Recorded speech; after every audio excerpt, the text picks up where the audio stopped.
नमस्कार दोस्तों, स्वागत है आपका स्टडी फॉर सिविल सर्विसेज में। यूपी पीएससी के लिए ये फुल लेंथ टेस्ट सीरीज हम आपके लिए लाए हैं। ये कंप्लीट, इसमें जैसा पेपर एग्जाम में आता है बिल्कुल वैसा ही यहाँ पे दिया जाएगा।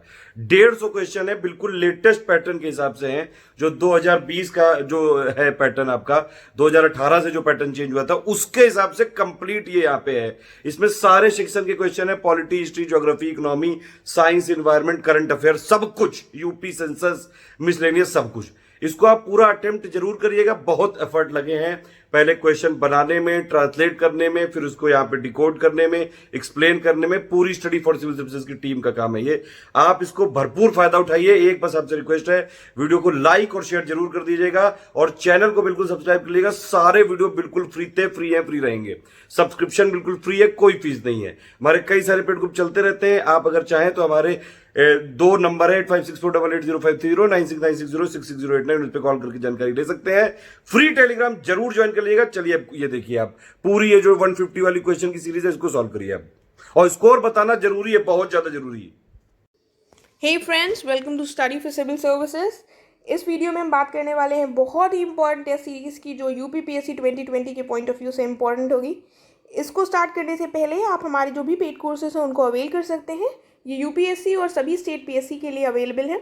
आप चाहे तो कंप्लीट स्टडी मटेरियल के लिए भी पेड कोर्स ज्वाइन कर सकते हैं, वरना आप केवल टेस्ट सीरीज़ के लिए भी इसे ज्वाइन कर सकते हैं। ये बहुत ही बेनिफिशियल होगी आपके लिए। अगर आपको इससे रिलेटेड कोई भी और इन्फॉर्मेशन चाहिए तो आप इन नंबर्स पर कॉल कर सकते हैं। एंड अगर आपने अभी तक हमारे फ्री टेलीग्राम ग्रुप को ज्वाइन नहीं किया है तो इसे तुरंत ज्वाइन कर लीजिए, क्योंकि इसमें सभी एग्जाम से रिलेटेड इंपॉर्टेंट इन्फॉर्मेशन दी जाती है। राइट, तो आइए हम स्टार्ट करते हैं अपने क्वेश्चंस के साथ। पहले क्वेश्चन पे आ जाते हैं हम। जो हमारा पहला क्वेश्चन है वो ये है कि बीजापुर से गोवा को पुर्तगाली वाइसरॉय अल्बुकर्क ने लिया था। और दूसरा स्टेटमेंट है कि अल्बुकर्क ही वो पहला लीडर था, पहला वाइसरॉय था जिसने हिंदू महिलाओं के साथ विवाह की नीति को अपनाया था। तो ये दोनों ही स्टेटमेंट्स हमारी बिल्कुल ही सही हैं, इसलिए ऑप्शन हो जाएगा हमारा करेक्ट ऑप्शन नंबर सी। देखिए, अल्बीडा के बाद बने थे अल्बुकर्क वाइसरॉय, और ये 1503 में आए थे इंडिया, और 1509 में इनको बनाया गया था। एंड 1510 में इन्होंने बीजापुर से जीत लिया था गोवा को, और इसके बाद से ही गोवा परमानेंटली पोर्टुगल्स के पास हो गया था। और इंडिपेंडेंस के बाद हमने गोवा जीता था, तब तक ये पोर्टुगल्स के पास ही रहा था। ठीक, तो बढ़ते हैं हम अपने अगले क्वेश्चन की तरफ, जो मैच द फॉलोइंग है। हमें बताना है, सॉरी मैच द फॉलोइंग नहीं है, हमें ये बताना है कि कौन सा करेक्टली मैच नहीं है। तो इसमें विक्रमांक देव चरित जो है वो संध्याकर नंदी से मैच नहीं है, क्योंकि विक्रमांक देव चरित को लिखा था बिल्हर ने। ठीक है, और संध्याकर नंदी की जो प्रसिद्ध पुस्तक है वो है रामचरित, जिसको बंगाल के शासक रामपाल के ऊपर इन्होंने लिखा था। ये भगवान श्री राम से रिलेटेड नहीं है, इसलिए इसको ध्यान रखिएगा। एंड जो बाकी बुक्स हैं वो देख लेते हैं, वो करेक्टली मैच्ड हैं। इनको भी देख लीजिए कि दश कुमार चरित जो है वो दंडी ने लिखी थी, और नवसहसांग चरित जो है वो पद्मगुप्त ने लिखी थी। राइट, आगे बढ़ते हैं। अगला क्वेश्चन आता है हमारा ऋग्वेद से रिलेटेड। ऋग्वेद में जो दूसरे से लेकर 7वां मंडल है, इसको क्लैन डिवीजन या गोत्र मंडल कहा गया है। इसके बाद जो अवेस्ता नामक बुक है, एक ग्रंथ है जिसको पर्शियन लैंग्वेज में लिखा गया है, उसकी काफ़ी ज़्यादा सिमिलैरिटीज़ मानी जाती हैं ऋग्वेद से।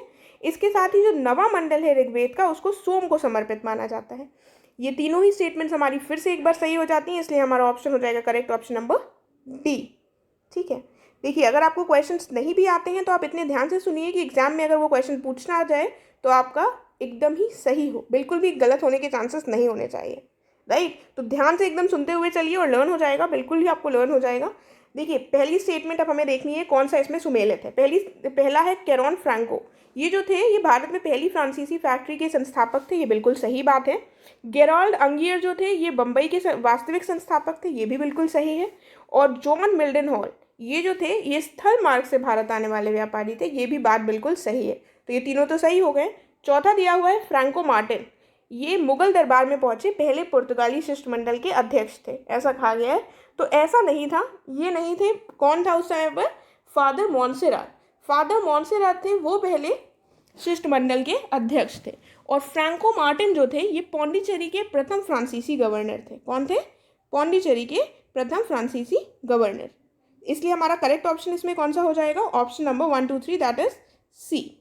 ठीक, अगले क्वेश्चन को देख लेते हैं जो ऋग्वैदिक समाज से संबंधित है। उसमें कहा गया है कि विश्व इसकी सबसे छोटी इकाई थी और जो भी लंबे समय तक अविवाहित रहती थी महिलाएं उनको वहतू कहते थे। तो ये स्टेटमेंट्स दोनों ही गलत हैं, क्योंकि विश्व सबसे छोटी इकाई नहीं थी, परिवार सबसे छोटी इकाई थी और विश्व के अंतर्गत कई छोटी छोटी इकाइयाँ आती थी। और जो वहतू दिया हुआ है ये बेसिकली विदाई के समय जो कन्याओं को दिया जाता था, विदाई के समय वो होता था। देखिए वा से वहतू है और वा से विदाई है, इस तरह से आप थोड़ा रिलेट कर लर्न कर सकते हैं। इसके अलावा ऐसी जो महिलाएं थी जो लंबे समय तक अविवाहित रहती थी उनको अमाजू कहा जाता था। क्या कहा जाता था? अमाजू, राइट। तो ये हो गया हमारा ऑप्शन नंबर डी करेक्ट होगा, क्योंकि ये दोनों ही स्टेटमेंट्स गलत हैं। आगे बढ़ते हैं अपने नेक्स्ट क्वेश्चन की तरफ, जो सब्सिडियरी अलायंस से रिलेटेड है। जब भी सब्सिडियरी अलायंस का नाम आता है तो हमें कौन याद आ जाते हैं? लॉर्ड वेलेस्ली, ठीक है। लेकिन point to be noted is कि लॉर्ड वेलेस्ली वो पहले यूरोपीय नहीं थे जिन्होंने इस तकनीक का प्रयोग किया था, सबसे पहले थे डुप्ले, ठीक है। तो आइए अब स्टेटमेंट्स पढ़ लेते हैं इससे संबंधित। पहले में कहा गया है कि सबसे पहले इसको प्रयोग करने वाले यूरोपीय कौन थे? डुप्ले। देखिए मैंने आपको तुरंत बताया है तो आप समझ गए होंगे कि पहला स्टेटमेंट तो सही है। इसके बाद कहा गया है कि इसमें प्रोविजंस थे कि जो भी राज्य सब्सिडियरी अलायंस के तहत आएगा उसके आंतरिक मामलों में हस्तक्षेप किया जा सकता है। और तीसरे में कहा गया है कि इस संधि को करने वाला पहला जो राज्य था वो था हैदराबाद के निज़ाम। तो करेक्ट ऑप्शन जो होगा इसमें वो होगा ऑप्शन नंबर डी, यानी 1 और 3। सेकेंड स्टेटमेंट गलत है क्योंकि यहाँ पर आंतरिक मामले लिखे हैं, जबकि क्या होने चाहिए? वाई, दैट इज एक्सटर्नल मामले, ठीक है। इसके अंतर्गत वाह्य जो मामले होते थे राज्य के वो आते थे, ना कि आंतरिक इंटरनल मामले। अगले क्वेश्चन की तरफ बढ़ते हैं। अगला क्वेश्चन है हमारा 1773 के रेगुलेटिंग एक्ट से संबंधित और इसमें हमसे गलत स्टेटमेंट पूछी गई है। तो इसको आप पढ़िए, इसको आप करने की कोशिश कीजिए, ये काफ़ी इंपॉर्टेंट है। मैं आपको 2 सेकंड का टाइम दे रही हूँ, फिर हम डिस्कस करते हैं इसको। देखिए पहली स्टेटमेंट देख लेते हैं। इसमें ब्रिटिश जो कैबिनेट थी इसको पहली बार भारतीय मामलों में हस्तक्षेप का अधिकार मिला था। इसके तहत बंगाल में सुप्रीम कोर्ट को स्थापित किया गया था और उसके जो बंगाल के गवर्नर जनरल थे उनको जितने भी भारतीय क्षेत्र थे ब्रिटिशर्स के अधीन उसका गवर्नर बना दिया गया था। और चौथे स्टेटमेंट में कहा गया है कि जो भी कंपनी के कर्मचारी थे उनको निजी व्यापार के लिए कुछ शर्तों के साथ अनुमति दे दी गई थी। तो पूछा गया है गलत। तो इन चारों स्टेटमेंट में जो गलत स्टेटमेंट है वो है ऑप्शन नंबर डी, क्योंकि पूर्णतः इनको प्रतिबंधित कर दिया गया था, बल्कि इनकी सैलरीज को हाइक कर दिया गया था, बढ़ा दिया गया था, ताकि ये बिल्कुल भी घूस ना लें और गिफ्ट्स ना लें, जिससे करप्शन को रोका जा सके। ये काफ़ी इंपॉर्टेंट क्वेश्चन है, इसको ध्यान से सुनिएगा, ध्यान से इसको देख लीजिए। आगे बढ़ते हैं नेक्स्ट क्वेश्चन की तरफ, जो है हमें मैच बताना है कौन सा सही मैच नहीं है। इसमें हमारा जो सही मैच नहीं है वो है कूका विद्रोह। देखिए कूका विद्रोह जो है वो जवाहरमल भगत से संबंधित है और बालक सिंह, इसके 2 मेन लीडर्स थे, जेबी और बी, इस तरह से कुछ लर्न कर लीजिए। और ये रिलेटेड है पंजाब से, ठीक है, कूका पंजाब। ये विद्रोह यूपीपीएससी में बहुत पूछे जाते हैं, अक्सर पूछे जाते हैं, इसलिए ये भी इंपॉर्टेंट हो जाते हैं। तो ये समझ गए आप। जो बाकी करेक्ट ऑप्शन हैं वो भी देख लेते हैं क्योंकि वो भी आ सकते हैं। फ़कीर विद्रोह, मजनूम। देखिए अब कुछ लर्न करने के लिए इसका कोई लॉजिक नहीं है, लेकिन हाँ कुछ शॉर्ट ट्रिक्स हम लगा सकते हैं कि जैसे मजनू टाइप का निकल रहा है और ये फ़कीर है तो इस तरह से कुछ रिलेट कर सकते हैं। फ़कीर विद्रोह, मजनूम, राइट, मजनूम शाह। और उसके बाद त्रावणकोर का विद्रोह काफ़ी फेमस है, वेलुथम्पी से रिलेटेड है। और चेरो भूषण। तो अगर आपको ये लर्न नहीं भी है तो भी आप इसको साथ में लर्न कर लीजिए, क्योंकि बात फिर कभी नहीं आता है और एक बार छूट गया तो ये छूट गया, राइट। अगला क्वेश्चन देख लेते हैं रामोसिस विद्रोह से संबंधित। इसमें से कौन सा स्टेटमेंट गलत है? तो इसमें पहले में कहा गया है कि इसका नेतृत्व चित्तूर सिंह ने किया था।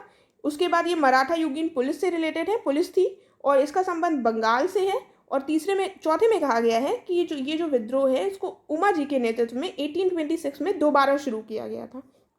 इसमें हमें बताना है कौन सा स्टेटमेंट हमारा सही नहीं है। तो इसमें जो स्टेटमेंट सही नहीं है वो है हमारा ऑप्शन नंबर सी, क्योंकि इसका संबंध बंगाल से ना होकर किससे है? पूना से, ठीक है, ये पूना से रिलेटेड था। बाकी जो विद्रोह है ये 1822 में स्टार्ट हुआ था चित्तूर सिंह के द्वारा और ये इसको सप्रेस कर दिया गया था ब्रिटिशर्स के द्वारा, जैसे वो बाकी विद्रोह सप्रेस करते आए थे तो इसको भी सप्रेस कर दिया गया था। लेकिन एक बार पुनः इसको 1826 में उमा जी के नेतृत्व में शुरू किया गया था, राइट। अगला क्वेश्चन की तरफ बढ़ते हैं। ये हमें बताना है कौन सा करेक्टली मैच्ड है। ये इजी क्वेश्चन है एक, तो सोचिए कौन सा करेक्टली मैच्ड है। शायद आप समझ गए होंगे करेक्टली मैच जिसमें से कौन सा है? स्वराज पार्टी, CR दास, ठीक है।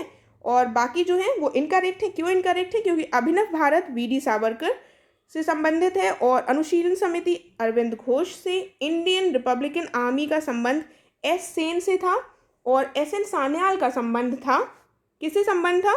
हिंदुस्तान रिपब्लिकन एसोसिएशन से। फिर हमारा क्वेश्चन है काकोरी षड्यंत्र से। काकोरी षड्यंत्र कब हुआ था? इसकी डेट लर्न कर लीजिए, अगर आपको पता है तो भी देख लीजिए, नहीं पता है तो भी देख लीजिए, क्योंकि डेट्स काफ़ी पूछी जाती हैं। 1925 में हुआ था ये, ठीक है। इसमें किसको फांसी दी गई थी? तो इसके ऑप्शंस देख लीजिए, किसको फांसी दी गई थी। चंद्रशेखर आज़ाद हमको पता है, इनको इलाहाबाद के अल्फ्रेड पार्क में जब घेर लिया गया था अंग्रेज़ों के द्वारा तो इन्होंने स्वयं को गोली मार ली थी, तो इनको फांसी तो दी नहीं जा सकती। बाकी जो हमारे 3 ऑप्शंस हैं वो बिल्कुल सही है, इन तीनों लोगों को फांसी दी गई थी। इसके साथ ही अशफाक उल्ला खान को भी फांसी की सज़ा हुई थी काकोरी षड्यंत्र केस में, राइट। अगला क्वेश्चन देख लेते हैं। इसमें देखिए, तो इसमें करेक्ट ऑप्शन कौन सा हो जाएगा? ऑप्शन देख लीजिए, अगर मेरा मिस हो रहा है तो 1, 3 और 4 हमारा ऑप्शन सी करेक्ट है, ठीक है। अगला क्वेश्चन देख लेते हैं। यंग बंगाल आंदोलन के संदर्भ में कौन सा स्टेटमेंट सही नहीं है? इसके जो प्रवर्तक थे वो हेनरी विवियन डिराजियो थे, बिल्कुल सही बात है ये इसके जो अनुयायी थे वो पुराने रीति रिवाजों का विरोध करते थे, ये बात भी सही है। इस आंदोलन को हिंदू कॉलेज के प्रबंधकों का, जो भी उसके मैनेजर्स थे हिंदू कॉलेज के, उन्होंने सपोर्ट किया था। और चौथी बात कही गई है कि ये हिंदू कॉलेज ही इसका मेन सेंटर था। तो इसमें से कौन सा स्टेटमेंट, पहला और दूसरा तो सही है, जो सही नहीं है वो है तीसरा। क्यों नहीं सही है? क्योंकि इसके जो थे प्रबंधक, उन्होंने इसको बिल्कुल भी सपोर्ट नहीं किया था। हालांकि इसका जो सेंटर था वो हिंदू कॉलेज ही था, लेकिन वहाँ के जो मैनेजर्स वगैरह था वो इस मूवमेंट को बिल्कुल भी सपोर्ट नहीं कर रहे थे। ये मूवमेंट बेसिकली जो फ्रेंच रिवॉल्यूशन था उसके जो भी एक्सट्रीम व्यूज़ थे उससे काफ़ी ज़्यादा प्रभावित था, ठीक है। आगे बढ़ते हैं अगले क्वेश्चन की तरफ। इस क्वेश्चन में सत्य शोधक समाज से रिलेटेड कुछ स्टेटमेंट्स दी हुई हैं, ज्योतिबा फूले से रिलेटेड बेसिकली। तो ये जो पहली स्टेटमेंट है, सत्य शोधक समाज, इसकी स्थापना ज्योतिबा फूले ने की थी, बिल्कुल सही बात है। इसमें ज्योतिबा फूले ने राजा बली को अपना जो था वो प्रतीक बनाया था, सिंबल बनाया था इस मूवमेंट में, और इन्होंने संस्कृत हिंदुत्व का पूरी तरह से अपोज किया था, विरोध किया था। तो ये तीनों ही स्टेटमेंट्स हमारी सही हैं। ज्योतिबा फूले जो थे बेसिकली इन्होंने कास्टिज्म के खिलाफ काफ़ी ज़्यादा इन्होंने वो किया था, मूवमेंट चलाया था काफ़ी बड़ा, और इनका मानना था कि कोई भी ऐसी बड़ी जाति नहीं है। इन्होंने यहाँ तक कि भगवान राम का भी विरोध किया था, और ये एक माली जाति के थे, ठीक है। तो ये स्टेटमेंट्स करेक्ट हैं, ये तीनों ही स्टेटमेंट्स इनके बारे में करेक्ट हैं, तो हमारा करेक्ट ऑप्शन हो जाएगा ऑप्शन नंबर डी। आगे बढ़ते हैं 14th क्वेश्चन की तरफ, जो है हमारा रामकृष्ण मिशन से संबंधित। इसमें कहा गया है कि इसमें मूर्ति पूजा को महत्व दिया गया है, वेदांत को महत्व दिया गया है, अध्यात्मवाद और भौतिकतावाद में बैलेंस की बात की गई है। तो इसमें से कौन सा स्टेटमेंट हमारा सही होगा? इनमें से तीनों ही स्टेटमेंट्स हमारे सही हैं, यानी कि ऑप्शन नंबर डी करेक्ट हो जाएगा। ये बेसिकली रामकृष्ण मिशन में कहा गया था कि ये सिर्फ एक हिंदू रिलीजन के लिए नहीं है, बल्कि ये सारे रिलीजन्स के लिए है। ये था तो एक हिंदू धार्मिक संगठन, लेकिन इसको कहा गया था कि इसको सारे रिलीजन्स को फॉलो करना चाहिए, ना कि केवल हिंदूज को, ठीक है। और ये इसके इंपॉर्टेंट पॉइंट्स हैं, आप इसको देख लीजिए एक बार। नेक्स्ट क्वेश्चन की तरफ बढ़ते हैं, जो है आर्य समाज के संबंध में। इसमें कहा गया है कि आर्य समाज मूर्ति पूजा का विरोध करता था, पुनर्जन्म और मोक्ष को मान्यता देता था, और अवतारवाद को मान्यता दी गई है इसमें। तो इसमें जो करेक्ट स्टेटमेंट होगा हमारा वो होगा ऑप्शन नंबर ए। क्यों ऑप्शन नंबर ए होगा? क्योंकि इसमें अवतारवाद को मान्यता नहीं दी गई है। इन्होंने मूर्ति पूजा का तो अवश्य विरोध किया है, लेकिन अवतारवाद को मान्यता नहीं दी है, और पुनर्जन्म और मोक्ष को मान्यता दी है। ये बेसिकली वेदों को ही कहते थे, वेद ही ज्ञान के स्रोत हैं। इनका कहना था कि मूर्ति पूजा बिल्कुल भी नहीं होनी चाहिए, और तीर्थ यात्रा और अवतारवाद जैसी कोई भी चीज़ इनके लिए मैटर नहीं करती थी। साथ ही इन्होंने ये भी कहा है कि कर्म, पुनर्जन्म और आत्मा ये बार बार जन्म लेती है। और इसके अलावा इन्होंने कहा कि ईश्वर जो है वो उसका कोई शेप नहीं है, यानी कि वो निरंकार है, निरंकार ईश्वर की इन्होंने बात कही गई है। तभी ऑब्वियसली इन्होंने मूर्ति पूजा का विरोध किया है, इन्होंने कोई ईश्वर को रूप नहीं दिया है। साथ में इन्होंने ये भी कहा है कि स्त्री शिक्षा को बढ़ावा देना चाहिए। स्त्री शिक्षा को बढ़ावा देने के साथ इन्होंने बाल विवाह और बहु विवाह इसका विरोध किया है, और उन्होंने कुछ विशेष परिस्थितियों में इन्होंने कहा कि विधवा विवाह हो जाना चाहिए, और हिंदी और संस्कृत लैंग्वेजेस को भी इन्होंने प्रमोट करने की बात कही है, ठीक है। तो ये हो गया हमारा आर्य समाज से रिलेटेड सभी इंपॉर्टेंट पॉइंट्स। अगले क्वेश्चन की तरफ बढ़ते हैं। ये हमें क्रोनोलॉजिकली ऑर्डर में लगाने हैं। जो भी ये भी सभाएं दी हुई हैं इनको अगर हमें इनका ईयर पता होगा तभी हम लगा पाएंगे। तो पहले हम इनके ईयर्स देख लेते हैं। मद्रास महाजन सभा ये इस्टेब्लिश हुई थी किस ईयर में? 1884, राइट, 1884। फिर पूना सार्वजनिक सभा की बात आती है, ये हुई थी 1867। फिर इंडियन लीग हुई थी 1875 और बंग भाषा प्रकाशक सभा जो थी ये हुई थी 1836। देखिए अब हम इन्हें क्रोनोलॉजिकली लगा सकते हैं। सही ऑप्शन क्या आ रहा है हमारा इसके हिसाब से? ऑप्शन नंबर ए यानी 4231। ये लर्न कर लीजिए क्योंकि ऐसे भी क्वेश्चंस अक्सर पूछ लिए जाते हैं। ठीक है, आगे बढ़ लेते हैं हम लोग। अगला क्वेश्चन देखते हैं, ये है जिमरमैन योजना के संदर्भ में। जिमरमैन योजना क्या थी? ये basically Berlin committee for Indian independence की स्थापना से ही संबंधित है, यानी ऑप्शन नंबर ए इसका करेक्ट है। इसके बारे में थोड़ी इन्फॉर्मेशन सुन लीजिए। ये जो है इसको वीरेंद्र नाथ चट्टोपाध्याय, भूपेंद्र नाथ दत्त, लाला हरदयाल और कई लोगों ने मिलकर 1915 में शुरू किया था। इन्होंने इसको स्टैब्लिश किया था Berlin committee for Indian independence. ठीक है, और इसमें कहा गया था कि जो भी लोग हैं वो जो भारत में नहीं रह रहे भारतीय हैं उनको एकत्रित किया जाएगा, उनको संगठित किया जाएगा ताकि वो ब्रिटिश शासन के विरुद्ध आवाज़ उठा सके। ठीक है, तो इसी के सहयोग से ये जो कमेटी स्टैब्लिश की गई थी इसके और जर्मन का जो विदेश मंत्रालय था इन दोनों लोगों ने मिलकर जिमरमैन योजना लॉन्च की थी। ठीक है, तो आई होप ये क्लियर हो गया होगा। आगे बढ़ते हैं। ये क्वेश्चन है कानपुर बोल्शेविक षड्यंत्र से संबंधित। इसमें से कौन रिलेटेड है इस षड्यंत्र केस से? ये षड्यंत्र केस 1924 का है। ये तीनों ही लोग ऐसे डांगे, मुजफ्फर अहमद और नलिनी गुप्ता, ये तीनों ही लोग इससे रिलेटेड हैं। इसके अलावा एक और नाम है जो इम्पोर्टेंट है इससे रिलेटेड, वो है शौकत उस्मानी। ठीक है, और इन चारों लोगों को इस केस में कारावास की सज़ा सुनाई गई थी। राइट, तो इसमें हमारा ऑप्शन हो जाएगा ऑप्शन नंबर डी करेक्ट है। आगे बढ़ते हैं 19th क्वेश्चन की तरफ जो है अगस्त प्रस्ताव से रिलेटेड। इसमें क्या क्या प्रावधान शामिल हैं? इसमें कहा गया था कि डोमिनियन स्टेटस दिया जाएगा। इसमें कहा गया था कि युद्ध सलाहकार परिषद की स्थापना की जाएगी जिसमें इंडियंस को इंक्लूड किया जाएगा और एक संविधान सभा का गठन किया जाएगा जो सेकेंड वर्ल्ड वॉर के बाद किया जाएगा। तो इसमें से कौन सा प्रोविजन था इस प्रस्ताव में? ये तीनों ही प्रोविजंस थे। राइट, ये तीनों ही प्रोविजंस थे, इसलिए करेक्ट ऑप्शन हो जाएगा ऑप्शन नंबर डी। और ये 1940 में दिया गया था। ये पहली बार था कि ब्रिटिशर्स ने डोमिनियन स्टेटस के प्रस्ताव को ऑफिशियली स्वीकार किया था। ठीक है, अगला क्वेश्चन देख लेते हैं जो है पाकिस्तान दिवस से रिलेटेड। इजी क्वेश्चन है, लेकिन देखिए 23 मार्च को होता है ये हमें पता है, लेकिन ईयर अब इसमें कन्फ्यूजन हो सकता है आपको। इसका करेक्ट ऑप्शन है 23 मार्च 1943। दोनों जगह 3-3 आता है, तो ऐसे क्वेश्चन कन्फ्यूजिंग होते हैं, इसीलिए हमें ध्यान से देखने चाहिए। अगला क्वेश्चन आ जाता है भूकंप से रिलेटेड। पहला पॉइंट है कि भूकंप में जहाँ से ऊर्जा निकलती है उसे अवकेंद्र या हाइपोसेंटर कहते हैं। दूसरा पॉइंट है कि जो एपीसेंटर है, epicentre is at an angle of 90 degrees just above the centre of origin. ठीक ऊपर 90 डिग्रीज के कोण पर ये होता है। तो ये दोनों ही स्टेटमेंट्स हमारी बिल्कुल सही हैं। और अगर आप थोड़े कंफ्यूज हो रहे हो कि इसको हाइपोसेंटर नहीं फोकस कहा जाता है, तो मैं आपको बता दूं फोकस और हाइपोसेंटर दोनों ही सिनोनिम्स हैं, दोनों ही प्रयोग होते हैं आपस में। ठीक है, दोनों ही एक ही शब्द है। राइट, तो बिल्कुल भी कंफ्यूज होने की ज़रूरत नहीं है। तो ये दोनों ही स्टेटमेंट्स हमारे करेक्ट हो जाते हैं। देखिए भूकंप के संदर्भ में हमें सही कथन का चुनाव करना है।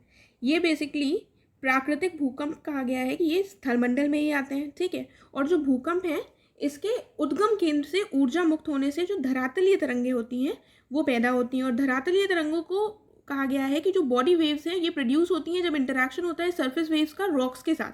और चौथी स्टेटमेंट कही गई है कि बॉडी वेव्स जो हैं वो सरफेस के अलोंग मूव करती हैं। इसमें सही कथन जो है हमारा वो है हमारा ऑप्शन नंबर ए, यानी सभी जो प्राकृतिक भूकंप हैं वो स्थलमंडल में ही आते हैं।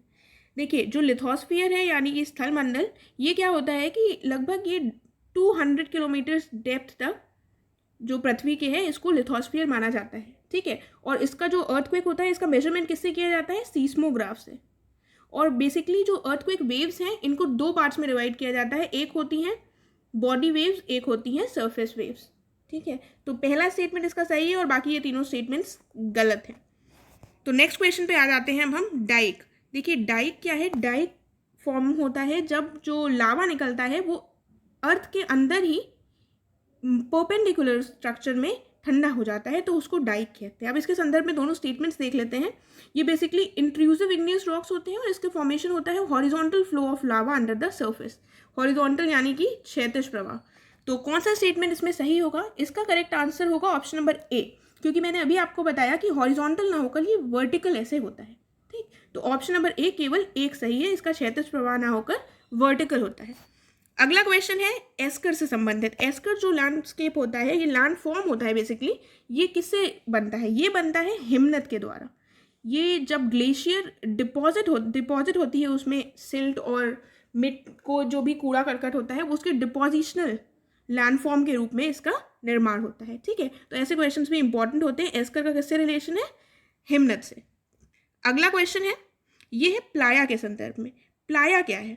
देखिए प्लाया के रेफरेंस में ये दो स्टेटमेंट्स दिए हुए हैं कि जो मरुभूमियाँ होती हैं यानी कि जो डेजर्ट्स होते हैं उसमें ये उथली जल झील है और इसमें वर्ष भर जो है वो पानी भरा रहता है। तो इसका स्टेटमेंट जो करेक्ट है वो हो जाएगा हमारा केवल ऑप्शन नंबर ए।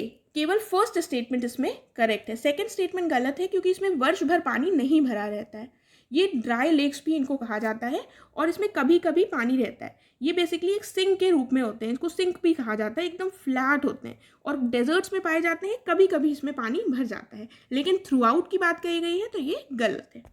ठीक, तो ये प्लाया हो गया, प्लाया के बारे में देख लिया। फिर हम देखते हैं तापमान के व्युत्क्रमण यानी कि इन्वर्जन ऑफ टेम्परेचर से संबंधित स्टेटमेंट्स। इसमें कहा गया है कि ये जो इन्वर्जन ऑफ टेम्परेचर है ये कॉमन होता है throughout the year in the polar regions. जो ध्रुवीय क्षेत्र है उसमें पूरे साल एक जैसा रहता है। उसके बाद कहा गया है कि जो लॉन्ग विंटर नाइट्स होती हैं जिसमें क्लियर स्काइज होती हैं और स्टिल एयर होती है, वो आइडियल कंडीशन है इन्वर्जन ऑफ टेम्परेचर के लिए। ठीक है, और ये रिस्पॉन्सिबल होता है फॉग के लिए इन विंटर्स। इसमें से कौन सी स्टेटमेंट सही है? इन तीनों में से जो स्टेटमेंट सही है वो है, तीनों ही सही है बेसिकली। ठीक है, तो ऑप्शन हमारा करेक्ट हो जाएगा उपरोक्त सभी, ऑप्शन नंबर डी। आगे बढ़ते हैं, अगला क्वेश्चन देख लेते हैं। अगला क्वेश्चन है हमारा कोरियोलिस फोर्स से रिलेटेड। कोरियोलिस फोर्स के बारे में हमने काफ़ी ज़्यादा सुना होता है, लेकिन जब इससे रिलेटेड क्वेश्चन आ जाता है तो थोड़ा टफ हो जाता है। ठीक है, तो पहला स्टेटमेंट कहा गया है कि ये मैक्सिमम होती है ध्रुवों में और जीरो होती है इक्वेटर में। फिर कहा गया है कि ये परपेंडिकुलर होती है प्रेशर ग्रेडियंट फोर्स के। ठीक है, यानी कि दाब प्रवणता बल के परपेंडिकुलर होती है और इसकी उत्पत्ति में रिवॉल्यूशन जो है वो रिस्पॉन्सिबल होता है इसके ओरिजिन में। तो कौन सी स्टेटमेंट इसमें सही है? इसमें फर्स्ट और सेकंड स्टेटमेंट जो है वो हमारी सही है, थर्ड स्टेटमेंट गलत है। क्यों थर्ड स्टेटमेंट गलत है?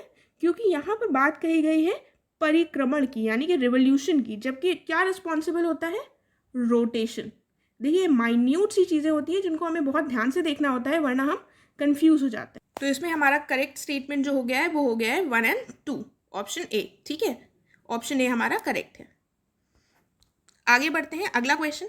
ये क्वेश्चन हम देखते हैं, इसमें हमें कैरेक्टरिस्टिक्स दिए हुए हैं। ठीक है, और हमें बताना है कौन सी रेनफॉल की ये कैरेक्टरिस्टिक्स है। पहला कैरेक्टरिस्टिक दिया गया है कि इसमें हैवी रेनफॉल होती है और थंडर और लाइटनिंग के साथ ये रेनफॉल होती है। फिर कहा गया कपासी मेघों का निर्माण होता है। कपासी मेघ यानी क्यूमुलस क्लाउड्स का निर्माण होता है और ये बेसिकली कब होते हैं? जब गर्मियों में होते हैं ये वर्षा, या तो जब दिन में गर्म समय होता है तभी वर्षा होती है। तो कौन सी वर्षा की कैरेक्टरिस्टिक है? ये कैरेक्टरिस्टिक है कन्वेक्शनल रेन के। ठीक है, कन्वेक्शनल रेन की कैरेक्टरिस्टिक है और ये होती है बेसिकली इक्वेटोरियल रीजन्स में। ठीक है, और जो कॉन्टिनेंट्स नर्दर्न हेमिस्फीयर है उनके नर्दर्न हेमिस्फीयर में जो कॉन्टिनेंट्स हैं उनके इंटीरियर पार्ट्स में कन्वेक्शनल रेनफॉल होती है। नेक्स्ट क्वेश्चन पे आ जाते हैं अब हम। ये है ज्वार भाटा से रिलेटेड यानी टाइड्स से रिलेटेड। टाइड्स के बारे में आपने ज़रूर पढ़ा होगा। अब ये किस चीज़ में सहायक हैं? तो इनका प्रयोग पता होगा आपको, नौ संचालन में होता है और विद्युत उत्पादन में भी होता है। टाइडल एनर्जी, देखिए अगर आप इंडिया में एक 3 मेगावाट का टाइडल एनर्जी पावर प्रोजेक्ट चल रहा है सुंदरबंस ऑफ वेस्ट बंगाल में। ठीक है, तो टाइडल, लेकिन ये सेकंड जो पॉइंट है वो थोड़ा कंफ्यूज कर सकता है। ये डिसिल्टेशन का मतलब होता है जो सिल्ट डिपॉजिट हो जाता है उसको साफ करने में। ठीक है, तो ये भी सही है, इसलिए हमारा करेक्ट ऑप्शन हो जाएगा ऑप्शन नंबर डी, यानी डीसिल्टिंग में भी यूज होता है, टाइड्स की हेल्प मिलती है टाइड्स से, नेविगेशन में भी और पावर जनरेशन में भी। अगले क्वेश्चन की तरफ बढ़ते हैं। ये आ जाता है गोंडवाना चट्टानों के संबंध में। गोंडवाना चट्टान क्या है? ये आपको पता होगा, इसका रिलेशन कोयले से है यानी कोल से है, तो सेकंड स्टेटमेंट तो हमारी सही हो गई। अब ये आग्नेय शैलें हैं, सोचिए क्या ये आग्नेय शैलें हैं? थोड़ा सा अगर आप कॉमन सेंस लगाएंगे तो आपको याद आ जाएगा, अगर आपने रॉक्स के बारे में पढ़ा है, इग्नियस, सेडिमेंट्री और मेटामॉर्फिक, तो ये आग्नेय शैलें ना होकर ये कौन सी है? अवसादी, यानी कि ये सेडिमेंट्री रॉक्स हैं, राइट। ये सेडिमेंट्री रॉक्स है, इसलिए फर्स्ट स्टेटमेंट हमारा गलत हो जाएगा, ऑप्शन नंबर बी हमारा सही हो जाएगा। और गोंडवाना चट्टानों की जो फॉर्मेशन हुई थी, ये हुई थी कार्बोनिफेरस से लेकर जुरासिक पीरियड तक, ठीक। आगे बढ़ते हैं, ये क्वेश्चन है पासेस से रिलेटेड, जो ये पास मैच्ड है वो हमें बताना है। देखिए, जो नीति दर्रा है वो कहाँ पर है? वो है उत्तराखंड में, ठीक है। और लिपू लेक उत्तराखंड में, ठीक है। और डोंकिया दर्रा सिक्किम में। यहाँ पर ये 0.4 ना होकर ये इसी से रिलेटेड है, ठीक है, डोंकिया पास सिक्किम में। तो सेकंड और थर्ड सही है, फर्स्ट गलत है, इसलिए ऑप्शन हो जाएगा बी, राइट। अगला क्वेश्चन है कि पश्चिमी घाट जो है उसकी, जो ये हमारा पेनिनसुलर इंडिया है, ये जो पश्चिमी घाट है इसकी सर्वोच्च चोटी जो है वो अनामुडी है, बिल्कुल सही बात है। और पुष्पगिरी जो चोटी है वो कर्नाटक में स्थित है, ये भी बिल्कुल सही है, तो ऑप्शन नंबर सी हमारा करेक्ट है, ठीक है। ऐसे जो स्टेटमेंट्स आ जाती हैं वो आपको थोड़ा तो लर्न करना पड़ेगा, ठीक है। तो ये चीज़ें कुछ ऐसा नहीं है कि आपको कुछ लॉजिक से समझ आ जाए, इनको रटना ही पड़ता है। फिर आते हैं हमारे ये आइलैंड्स जो छोटे छोटे हैं, ये कहाँ पर लोकेटेड है, इसको देख लेते हैं। फिर से मैं आपको थोड़ा सा एक रफ मैप बनाकर दिखाती हूँ। अगर आप ऐसे करेंगे ना तो आपको चीज़ें इंटरेस्टिंग लगेंगी, भले ही आपको इसका आंसर पता हो, लेकिन आप ऐसे पढ़ेंगे तो थोड़ा इंटरेस्ट आता है। देखिए, न्यू मोरे आइलैंड, हुगली रिवर, ये अगर आपको याद आ रहा हो थोड़ा सा मैप याद करने की कोशिश कीजिए तो यहाँ पर पड़ता है, तो ये हुगली रिवर बिल्कुल सही है। पंबन जो आइलैंड है वो गल्फ ऑफ मन्नार के पास यहाँ पर पड़ता है, ये भी बिल्कुल सही है। और व्हीलर द्वीप, ये ब्राह्मणी नदी के यहाँ पर पड़ता है, ठीक है, ये ब्राह्मणी नदी के पास, बिल्कुल सही है। ये तीनों ही बिल्कुल सही है, इसलिए ऑप्शन हो जाएगा ऑप्शन नंबर डी हमारा करेक्ट हो जाएगा, राइट। देखिए, ये क्वेश्चन हमने देख लिया, इसका ऑप्शन नंबर डी हमारा करेक्ट हो गया है, राइट। ऑप्शन डी इसका करेक्ट हो गया है। आगे बढ़ते हैं नेक्स्ट क्वेश्चन की तरफ। नेक्स्ट क्वेश्चन है हमारा कि इनमें से कौन सी नदी अपनी सहायक नदी के साथ सुमेलित है। अब देखिए, सहायक नदियाँ तो बहुत सारी हैं, लेकिन कुछ इंपॉर्टेंट को हमें याद रखना होता है, तो इनमें से पहले देख लेते हैं कौन कौन सी सुमेलित हैं, राइट। तो नर्मदा, हिरन, तापी, पूर्णा, कावेरी, मालप्रभा। इट्स एक्चुअली ये मालप्रभा नहीं मलप्रभा है, ये इसकी मात्रा थोड़ा सा मिस्टेक हो गई है, उसको देख लीजिएगा। तो जो इसमें सुमेलित है वो है 1 और 2, और ये मलप्रभा कावेरी की नहीं है, ये किसकी है? जल्दी से सोचकर बताइए, कमेंट सेक्शन में जल्दी से लिखिए कौन सी है। ये बेसिकली कृष्णा की सहायक नदी है, ठीक है, ट्रिब्यूटरी कृष्णा की है। और नर्मदा की कुछ और इंपॉर्टेंट है, जैसे शक्कर, दूधी, ये नर्मदा की ट्रिब्यूटरीज है, तो इनका भी नाम याद कर लीजिए क्योंकि ऐसे क्वेश्चंस आ जाते हैं। आगे बढ़ते हैं, ये क्वेश्चन है फिर से कौन सा हमारा करेक्टली मैच्ड है, ये तीनों देख लीजिए पहले। वूलर जो झील है वो प्लेट टेक्टोनिक से एक्टिविटी से बनी है, लोनार झील जो है वो क्रेटर झील है, और चिल्का झील जो है वो एक लेगून से निर्मित है, ठीक है। तो ये तीनों ही हमारे सही हैं, यानी कि ऑप्शन नंबर डी हमारा इसमें करेक्ट हो जाता है। फिर हम बढ़ते हैं आगे, और कपास उत्पादन। देखिए, ये तो बिल्कुल ही रटने वाली चीज़ है, लेकिन आप कुछ ट्रिक्स बना सकते हैं, जैसे सी से कॉटन है, और हमारा इसका ऑप्शन होगा गुजरात, सी जी, थोड़ा इस टाइप से। सबसे पहली जो स्टेट है, शीर्ष राज्य है उत्पादन में, वो है, इसका आंसर है गुजरात, ठीक है। तो इस तरह से आपको अपना ट्रिक बनानी होगी ताकि आप ये सब भूलें नहीं। अगला क्वेश्चन आता है हमारा सुपारी के उत्पादन में। सुपारी के उत्पादन में कौन सा राज्य है टॉप पर? वो है हमारा कर्नाटका, ठीक है। सुपारी में कौन सा है? कर्नाटका। कर्नाटका के लोग ज़्यादा सुपारी खाते हैं, सॉर्ट ऑफ इस तरह से हमें लर्न करनी होती हैं चीज़ें। फिर आता है हमारा यूरेनियम से संबंधित क्वेश्चन कि यूरेनियम के उत्पादन में सबसे शीर्ष पर कौन सा देश है। तो उत्पादन की बात हो रही है, सबसे इंपॉर्टेंट पॉइंट यहाँ पर ये है, यूरेनियम के उत्पादन पर टॉप पर है कजाकिस्तान, यानी ऑप्शन नंबर सी करेक्ट है हमारा। सबसे पहले है कजाकिस्तान, उसके बाद आता है कनाडा, फिर आता है ऑस्ट्रेलिया, KCA, ठीक है। यूरेनियम में क्या हो जाएगा? KCA। ये हमारा उत्पादन यानी प्रोडक्शन की बात हो रही है। जब हम बात करते हैं भंडारण की यानी रिजर्व्स की, तो रिजर्व सबसे ज़्यादा ऑस्ट्रेलिया में है, ठीक है, ऑस्ट्रेलिया में है। फिर आता है हमारा कजाकिस्तान, फिर कनाडा। तो मतलब ये टॉप पर आ जाएगा। जब रिजर्व की बात होगी तो ऑस्ट्रेलिया उठकर टॉप पर आ जाएगा। बाकी प्रोडक्शन की जहाँ बात होगी तो वो KCA होगा, और ये AKC हो जाएगा। इस तरह से थोड़ा लर्न कर लीजिए, एक दो बार पढ़ेंगे कजाकिस्तान सबसे ज़्यादा उत्पादन करता है यूरेनियम का, तो आपको याद रहेगा। अगले क्वेश्चन की तरफ बढ़ते हैं, ये है कि देश में बॉक्साइट के भंडार में कौन सा राज्य टॉप पर है। तो इसमें राज्य जो टॉप पर है वो है ओडिशा, यानी कि ऑप्शन A करेक्ट हो जाएगा। तो यहाँ पर बात हो रही है भंडारण की, ठीक। तो भंडारण में सबसे ज़्यादा है टॉप पर है उड़ीसा, फिर आंध्र प्रदेश, फिर आता है गुजरात। ठीक है, लेकिन जब बात आती है प्रोडक्शन की तो भी टॉप पर उड़ीसा ही है, लेकिन फिर है गुजरात, और गुजरात के बाद है झारखंड। ठीक है, देखिए सबके लिए तो ट्रिक बनाना पॉसिबल नहीं है, वरना फिर आप ट्रिक में ही कंफ्यूज हो जाएंगे। तो थोड़ा आपको 2-3 बार एक ही चीज़ को पढ़ने की ज़रूरत है ताकि आप उसको दिमाग में बैठा सकें। फिर आता है चांदी से रिलेटेड क्वेश्चन है कि चांदी के सबसे ज़्यादा भंडार कहाँ है। तो चांदी के सबसे ज़्यादा भंडार है राजस्थान में। कहाँ है? राजस्थान में। राजस्थान की तो चांदी चांदी है। ठीक है, उसके बाद टॉप पर है राजस्थान भंडार में, फिर आता है हमारा झारखंड, फिर आता है आंध्र प्रदेश। और जहाँ बात आती है प्रोडक्शन की, उत्पादन की, तो सबसे पहले है राजस्थान, फिर है कर्नाटका। ठीक है, दोनों में ही राजस्थान टॉप पर है। ये हो गया हमारा। फिर हम बढ़ते हैं अगले क्वेश्चन की तरफ। अब इसमें से हमें बताना है कि ये कैरेक्टरिस्टिक्स जो दिए हुए हैं ये कौन सी इकोनॉमी के हैं, कैपिटलिस्ट, सोशलिस्ट, मिक्स्ड या अंडर डेवलप्ड इकोनॉमी। पहली बात कर रहे हैं कि जो हमारे उत्पादक हैं ये क्या करते हैं कि उत्पादक उन वस्तुओं और सेवाओं को उत्पाद करते हैं, का निर्माण करते हैं जिनकी सबसे ज़्यादा मांग होती है, मतलब मांग के आधार पर ही अपने उत्पादन करते हैं। फिर बात आती है कि उपभोक्ता, जो उपभोक्ता होता है वो अपने चयन और रुचि के अनुरूप वस्तुओं और सेवाओं को खरीदने के लिए स्वतंत्र होते हैं, उनके ऊपर कोई प्रेशर नहीं है। तो अगर आप थोड़ा सा सोचें, इनके बारे में आपको पता हो, तो आप समझ जाएंगे कि ये फीचर है कैपिटलिस्ट इकोनॉमी का। कैपिटलिस्ट इकोनॉमी आपको कहाँ देखने के लिए मिलती है? ये यूएसए में कैपिटलिस्ट है। ठीक है, और इंडिया में कौन सी है? जल्दी से बताइए कमेंट सेक्शन में।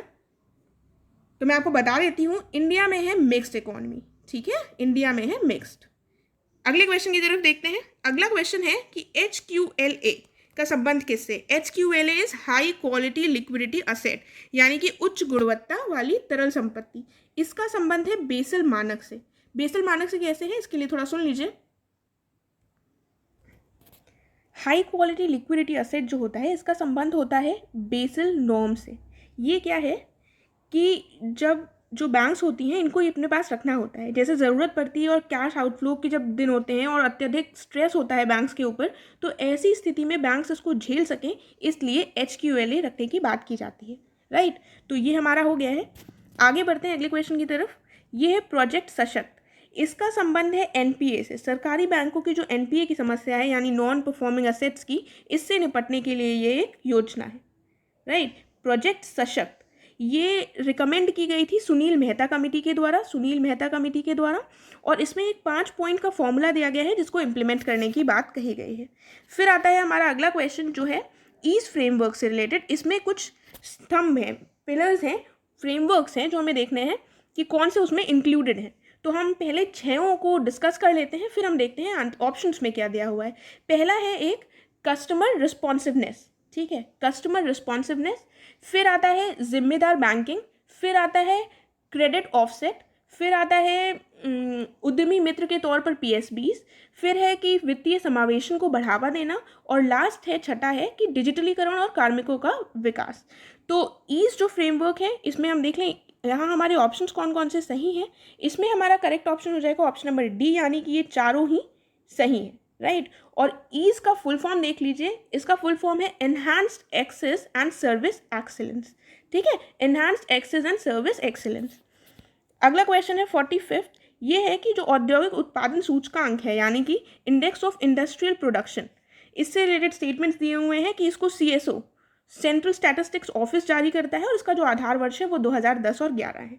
तो ये दोनों ही स्टेटमेंट्स बिल्कुल सही हैं। ऑप्शन हो जाएगा हमारा ऑप्शन नंबर A। रुकिए एक सेकंड, मैं इसको थोड़ा कंफर्म कर लेती हूँ। इसमें करेक्ट ऑप्शन क्या होगा?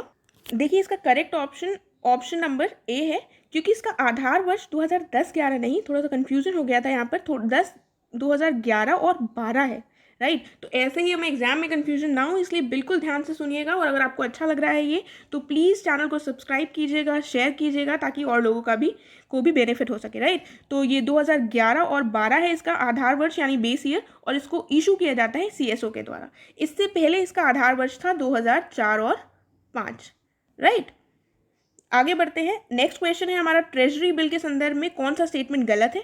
Treasury bill basically government of India के द्वारा इशू की जाती है, पहली बात ये कही गई है। फिर कहा गया इसमें जो भी अंकित मूल्य होता है उससे कुछ छूट पर जारी किए जाते हैं ये, और उसके बाद राज्य सरकारें इन्हें जारी नहीं कर सकती, और ये दीर्घकालिक ऋण साधन है। तो इसमें हमारा जो इनकरेक्ट स्टेटमेंट है वो है हमारा ऑप्शन नंबर D, क्योंकि ये दीर्घकालिक ऋण ना होकर ये कौन से हैं, ये अल्पकालिक है, अल्पकालिक ऋण के साधन है ये।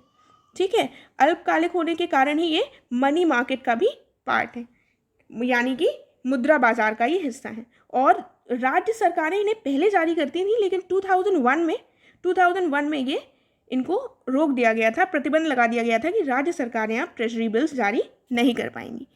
नेक्स्ट क्वेश्चन आता है हमारा, भुगतान संतुलन के संदर्भ में जो चालू खाता है वो किससे बनता है?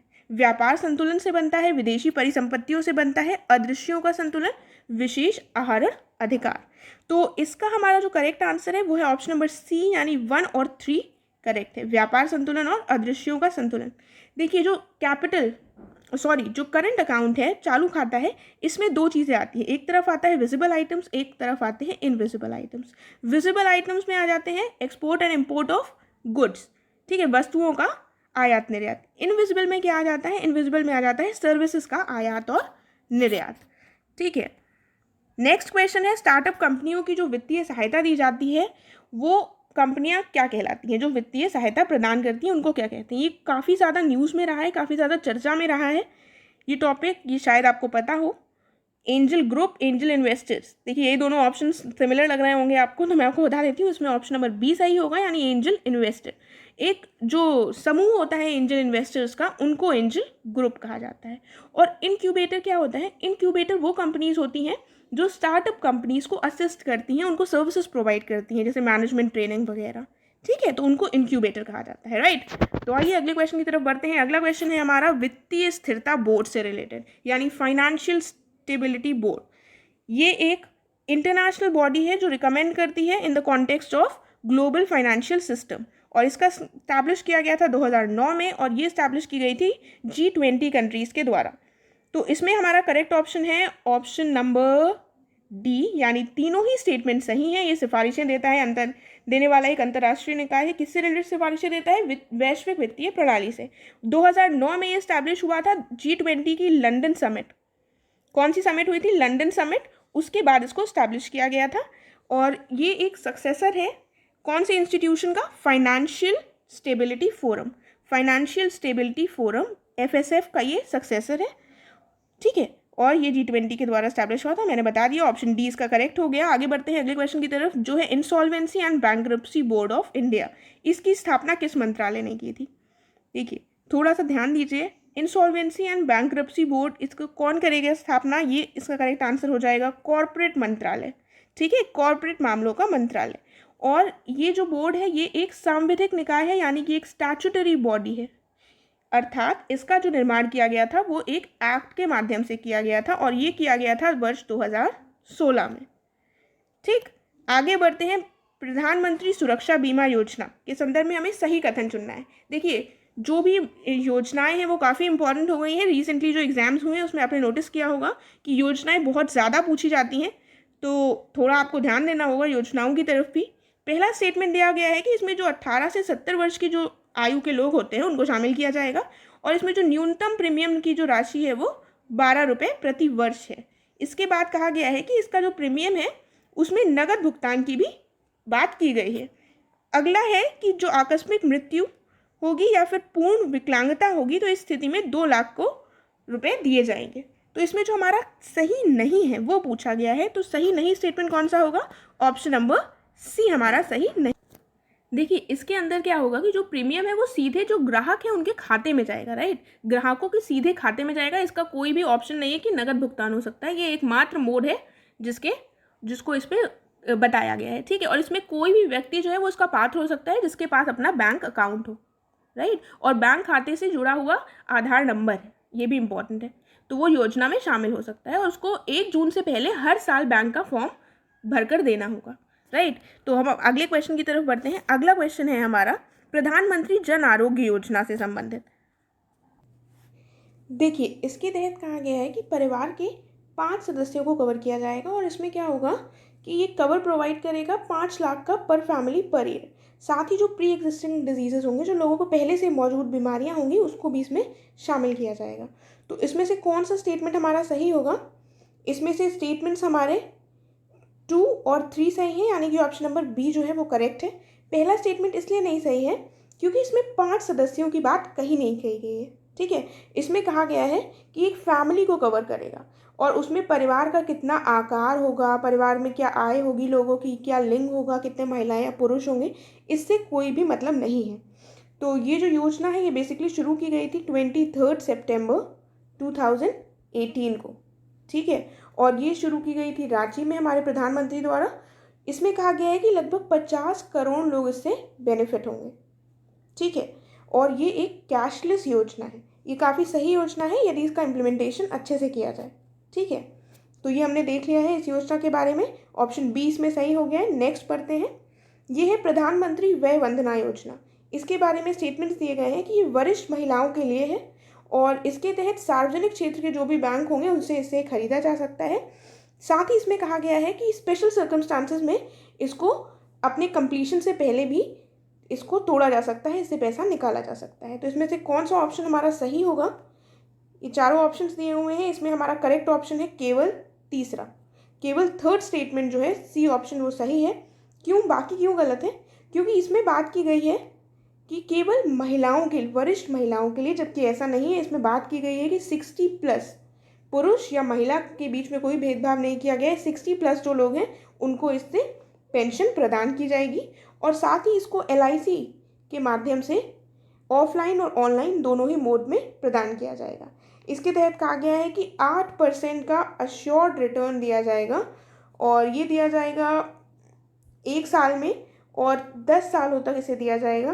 एंड इन केस यदि व्यक्ति खुद या उसकी पत्नी या पति कोई भी किसी गंभीर बीमारी से जूझता है और उसको इलाज के लिए पैसे चाहिए होते हैं तो इसके तहत पैसे निकाले जा सकते हैं, ठीक है। तो ये LIC कंपनी के माध्यम से लिया जा सकता है, बैंकों से नहीं खरीदा जा सकता, इसलिए ये स्टेटमेंट भी गलत है। तो ऑप्शन हमारा सी सही है इसमें। आगे बढ़ते हैं अगले क्वेश्चन की तरफ। नेक्स्ट क्वेश्चन है हमारा लघु बचत योजनाओं से संबंधित। इसमें क्या शामिल है? देखिए, जो स्मॉल सेविंग स्कीम्स होती हैं इसमें बेसिकली 3 पार्ट्स आते हैं, 3 चीज़ें आती हैं। पहली चीज़ आती है पोस्टल डिपॉजिट्स, दूसरा आता है सेविंग सर्टिफिकेट या इसको हम बचत प्रमाण पत्र भी कह सकते हैं, और तीसरी चीज़ है सोशल सिक्योरिटी स्कीम्स और इसके तहत आते हैं हमारे प्रोविडेंट फंड, ठीक है। ये एक सोशल सिक्योरिटी स्कीम है। और सेविंग सर्टिफिकेट में आ जाएगा हमारा किसान विकास पत्र। और ये पोस्टल डिपॉजिट्स में क्या होता है, जो हमारी RDs होती हैं बैंक्स में और जो सेविंग्स डिपॉजिट्स होते हैं, सेविंग्स अकाउंट, वो आते हैं। तो अब क्वेश्चन देख लेते हैं इसमें क्या इंक्लूडेड है। तो किसान विकास पत्र, डाक जमा और सार्वजनिक भविष्य निधि, ये तीनों चीज़ें ही इसमें इंक्लूडेड होंगी। तो हमारा करेक्ट ऑप्शन हो जाएगा ऑप्शन नंबर डी, यानी उपरोक्त सभी, राइट। आगे बढ़ते हैं, GST परिषद से रिलेटेड ये क्वेश्चन है। इसमें हमें देखने हैं इसके स्टेटमेंट्स। इसमें कहा गया है ये एक सांविधिक निकाय है और इसमें राज्य और जो संघ है दोनों के प्रतिनिधियों की भागीदारी होती है और इसके अध्यक्ष प्राइम मिनिस्टर होते हैं, ऐसा कहा गया है। तो इसमें से कौन सा स्टेटमेंट करेक्ट है? हमारा करेक्ट ऑप्शन होगा इसमें ऑप्शन नंबर बी, यानी कि केवल दूसरा ही स्टेटमेंट सही है, बाकी स्टेटमेंट्स क्यों नहीं सही हैं? ये एक सांविधिक निकाय नहीं है, स्टैट्यूटरी नहीं है, ये क्या है, एक कॉन्स्टिट्यूशनल है, कॉन्स्टिट्यूशनल निकाय है, क्योंकि इसका गठन किया गया है आर्टिकल 279A के तहत, ठीक है। आर्टिकल 279A के तहत इसका गठन किया गया है, इसलिए इसको एक कॉन्स्टिट्यूशनल बॉडी कहा जाएगा, ठीक। और इसके जो अध्यक्ष होते हैं वो कौन होते हैं? प्रधानमंत्री बिल्कुल भी नहीं होते हैं, वो होते हैं हमारे केंद्रीय वित्त मंत्री, राइट। और बेसिकली GST काउंसिल जो होती है उसका काम क्या होता है? ये क्या करता है, जो हमारा गुड्स एंड सर्विसेज टैक्स है उससे रिलेटेड जो भी मुद्दे हैं वो केंद्र और राज्य सरकारों के बीच में उससे रिलेटेड जो भी सिफारिशें या रिकमेंडेशंस होती हैं वो देता है, ठीक है। तो इसका आर्टिकल ज़रूर याद रखिएगा, आर्टिकल 279A के तहत इसका गठन किया गया है और ऑप्शन हमारा कौन सा सही हो गया? ऑप्शन नंबर बी, ठीक। अगला क्वेश्चन दिया गया है फाइनेंस कमीशन से रिलेटेड। ये आर्टिकल 280 के अंतर्गत बनता है और 15वां जो फाइनेंस कमीशन है उसके अध्यक्ष श्री NK सिंह हैं। तो इसमें क्वेश्चन पूछा गया है कौन सा सही नहीं है, तो ये दोनों ही स्टेटमेंट्स हमारे करेक्ट हैं, इसलिए इसका ऑप्शन हो जाएगा ऑप्शन नंबर डी, यानी कि दोनों ही स्टेटमेंट सही है, कोई भी गलत नहीं है। और ये जो 15वां वित्त आयोग है इसकी रिकमेंडेशंस लागू होंगी 1 अप्रैल 2020 से और ये अगले 5 वर्षों के लिए लागू रहेंगी, राइट। आगे बढ़ते हैं, अगला क्वेश्चन देख लेते हैं। ये है ट्रांस फैट से रिलेटेड। ट्रांस फैट क्या होता है? बेसिकली जो हाइड्रोजन को वेजिटेबल ऑयल में ऐड कर दिया जाता है, जिससे जो भी प्रोडक्ट है उसको अधिक ठोस किया जा सके, और जो फूड है, जो खाद्य पदार्थ है, प्रोडक्ट है, उसकी जो शेल्फ लाइफ है वो इंक्रीज हो सके। ठीक है, लेकिन ये काफ़ी ज़्यादा हार्मफुल होता है ह्यूमन बॉडी के लिए। इसीलिए मई 2018 में WHO वर्ल्ड हेल्थ ऑर्गेनाइजेशन ने कहा था कि 2023 तक ये जो ट्रांस फैट जो औद्योगिक रूप से उत्पादित किया जाता है, इसको खत्म करने का प्रयास किया जाएगा। इसके लिए इसने एक योजना बनाई थी मई 2018 में। ठीक है, और इसी को ध्यान में रखते हुए जो हमारा FSSAI है, इसने भी कुछ स्टेप्स लिए हैं। तो बाकी हम चलिए स्टेटमेंट्स देख लेते हैं। क्या है स्टेटमेंट्स? इसको ट्रांस फैट्स को बेसिकली आर्टिफिशियल बटर, वेजिटेबल घी और जो बेकरी प्रोडक्ट्स है उसमें पाया जाता है, और FSSAI ने कहा है कि इसको हम 2% तक रिड्यूस करेंगे 2022 तक। तो ये दोनों ही स्टेटमेंट्स हमारी सही हैं, क्योंकि ये 2% तक 2022 तक इसको लक्ष्य रखा गया है और इन प्रोडक्ट्स में इसको पाया जाता है।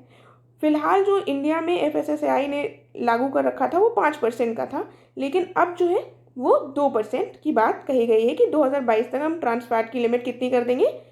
2%। नेक्स्ट क्वेश्चन है कि RBI ने अभी रिसेंटली क्या किया है कि हाई लेवल कमेटी बनाई है पब्लिक क्रेडिट रजिस्ट्री से संबंधित। ठीक है, तो इसका चेयरमैन कौन है? इसके चेयरमैन है YM Devasthali. Right. Next question है कि इनमें से कौन से 8 कोर सेक्टर्स हैं? देखिए, कोर सेक्टर्स काफ़ी इंपॉर्टेंट है, आपको पता होने चाहिए। पहले तो मैं आपको बता देती हूँ कौन से हैं 8 कोर सेक्टर्स। देखिए, पहला है coal, crude oil, natural gas, refinery और उस रिफाइनरी जो प्रोडक्ट्स होते हैं, इसके अलावा फर्टिलाइज़र, स्टील, सीमेंट और पावर यानी विद्युत। तो इनमें से कौन सा नहीं है? इसमें नहीं है एल्यूमिनियम प्लांट।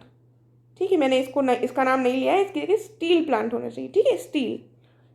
तो ये हो गया इसमें correct option D. 60th question है हमारा ग्रीन बॉन्ड फंड। इसको जारी कौन करता है? इसको जारी करता है bank of international settlements, that is BIS। ये क्या करता है? बेसिकली BIS ने ये केंद्रीय बैंकों के जो निवेश है उसके लिए एक ओपन एंडेड फंड बनाया है, इसको लॉन्च किया है। और इसको ग्रीन बॉन्ड क्यों नाम रखा गया है? क्योंकि देखिए, जलवायु जो परिवर्तन हो रहा है, इसके अनुकूल निवेश करने की काफ़ी समय से बात चल रही है। इसी उद्देश्य को ध्यान में रखते हुए इसका नाम ग्रीन बॉन्ड फंड रखा गया है। राइट। ये केंद्रीय बैंकों को भी मदद करेगा, और इसका जो मूल्य वर्ग होगा यानी जो डिनोमिनेशन है वो किस में होगा? US डॉलर्स में। नेक्स्ट क्वेश्चन है हमारा 61वां, 7वीं Commonwealth parliamentary association India regional conference, ये कहाँ हुई है? ये हुई है लखनऊ में, और ऐसा पहली बार हुआ है कि इसको लखनऊ में आयोजित किया गया।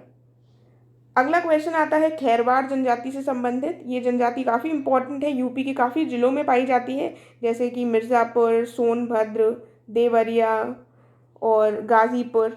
ठीक है, तो काफ़ी ज़्यादा ईस्टर्न साइड पर पाई जाती है। इससे रिलेटेड पॉइंट्स देख लेते हैं। ये अपने आप को सूर्यवंशी मानते हैं, उसके बाद ये केवल शाकाहारी होते हैं और टोना टुटका में विश्वास करते हैं। तो इसका करेक्ट ऑप्शन है हमारा ऑप्शन नंबर C, क्योंकि ये केवल शाकाहारी नहीं होते हैं, ये वेजिटेरियन और नॉन वेजिटेरियन दोनों होते हैं। राइट। नेक्स्ट क्वेश्चन है कि गंगा एक्सप्रेसवे का निर्माण किस राज्य सरकार द्वारा प्रस्तावित है? तो ये प्रस्तावित है उत्तर प्रदेश सरकार द्वारा। ये बनेगा मेरठ से प्रयागराज के बीच में, और 637 किलोमीटर्स का ये एक्सप्रेसवे होगा। ये इंडिया का लार्जेस्ट एक्सप्रेसवे होगा जब ये बनकर तैयार हो जाएगा। ठीक है, ये क्वेश्चन है उत्तर प्रदेश की सरकार द्वारा स्टार्ट किया गया सुरक्षा कवच योजना। ये योजना शुरू की गई है, अब इसके लिए किसके लिए शुरू की गई है, ये हमारा क्वेश्चन है। पहला पॉइंट है कि ये कामकाजी महिलाओं के लिए है या महिला यात्रियों के लिए है जो रात में 10 बजे से सुबह 6 बजे के बीच में अपने डेस्टिनेशन में पहुंचने का प्रयास करती हैं, या बलात्कार पीड़ित महिलाओं के लिए, या कुटीर उद्योगों के लिए, या लास्ट ऑप्शन है हमारा जो आवारा जानवर है उनसे लोगों की सुरक्षा के लिए। तो करेक्ट ऑप्शन है हमारा ऑप्शन नंबर A।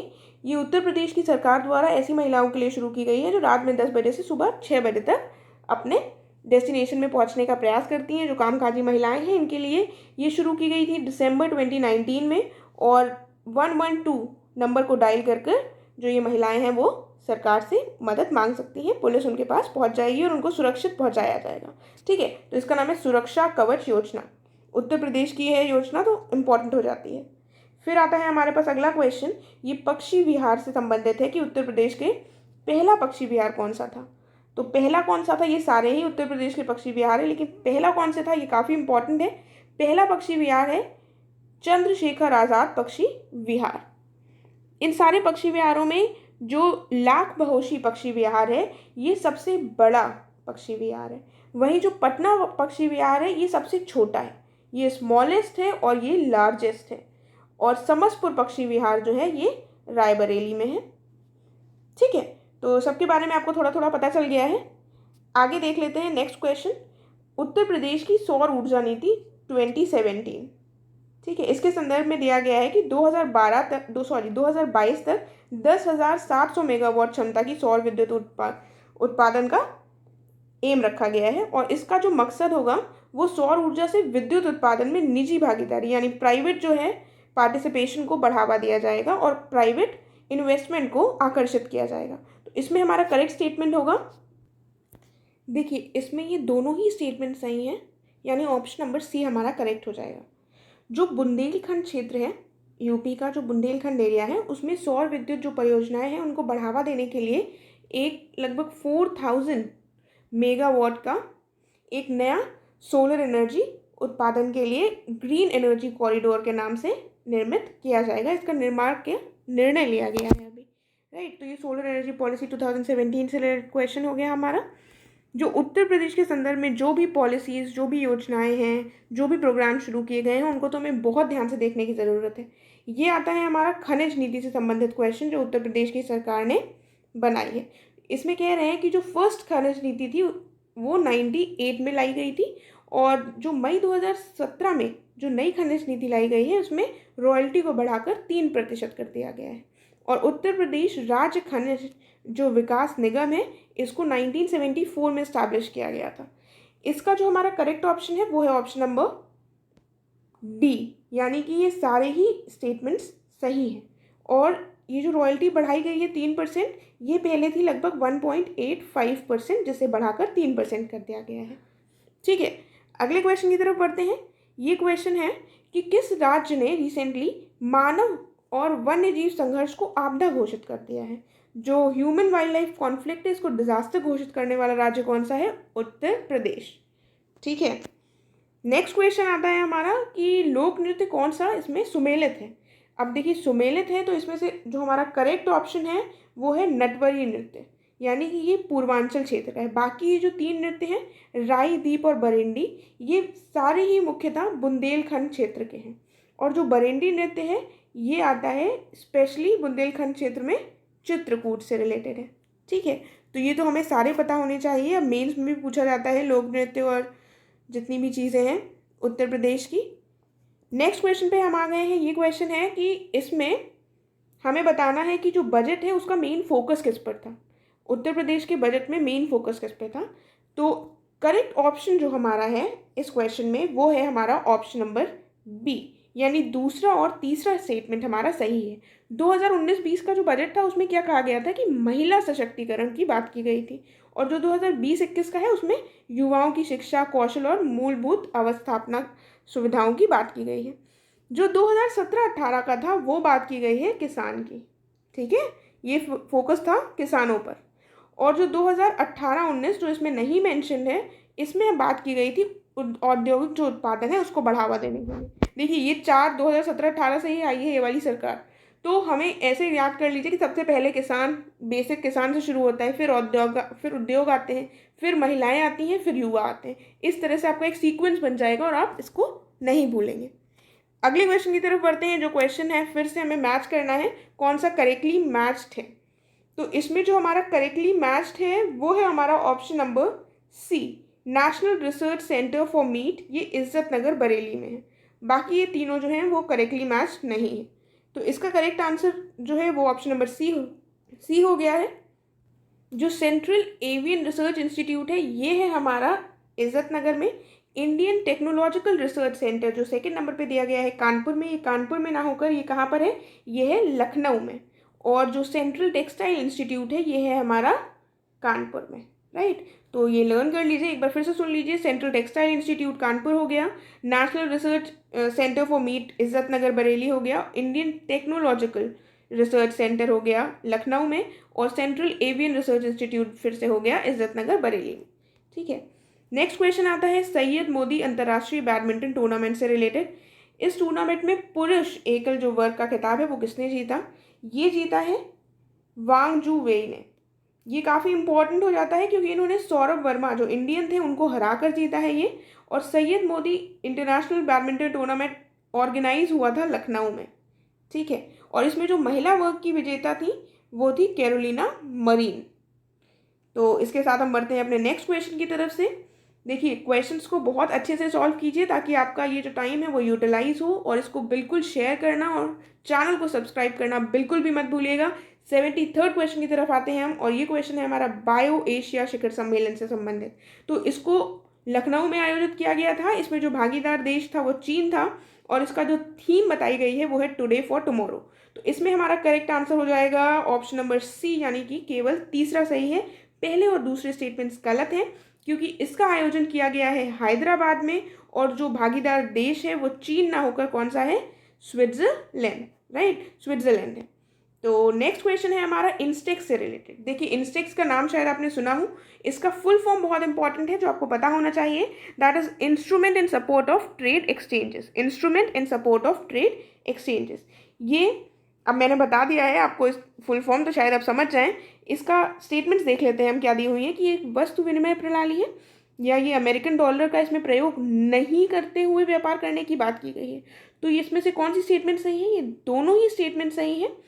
बेसिकली क्या है इसमें कि ईरान ने जब यूएसए ने जब ईरान पर प्रतिबंध लगा दिए और उसके साथ सारे व्यापार को रोकने की बात की गई, तो जो कंट्रीज़ हैं, European countries, basically France, Britain, Germany, इन लोगों ने निर्णय किया कि हम ईरान के साथ ट्रेड करेंगे, और उस ट्रेड को करने के लिए इन्होंने एक इंस्टेक्स नामक जो एक टूल है वो बनाया, और इसमें ये अमेरिकन डॉलर का ऑब्वियसली प्रयोग नहीं करेंगे क्योंकि ये अमेरिका के ही अगेंस्ट था एक तरह से, क्योंकि अमेरिका ने प्रतिबंध लगा दिया था ईरान के साथ व्यापार पर। इसके साथ ही कई सारी अन्य यूरोपियन कंट्रीज हैं जैसे बेल्जियम, डेनमार्क, इन्होंने भी इंस्टेक्स में जुड़ने की बात कही है, राइट। तो ऑप्शन हमारा इसमें करेक्ट हो गया ऑप्शन नंबर सी।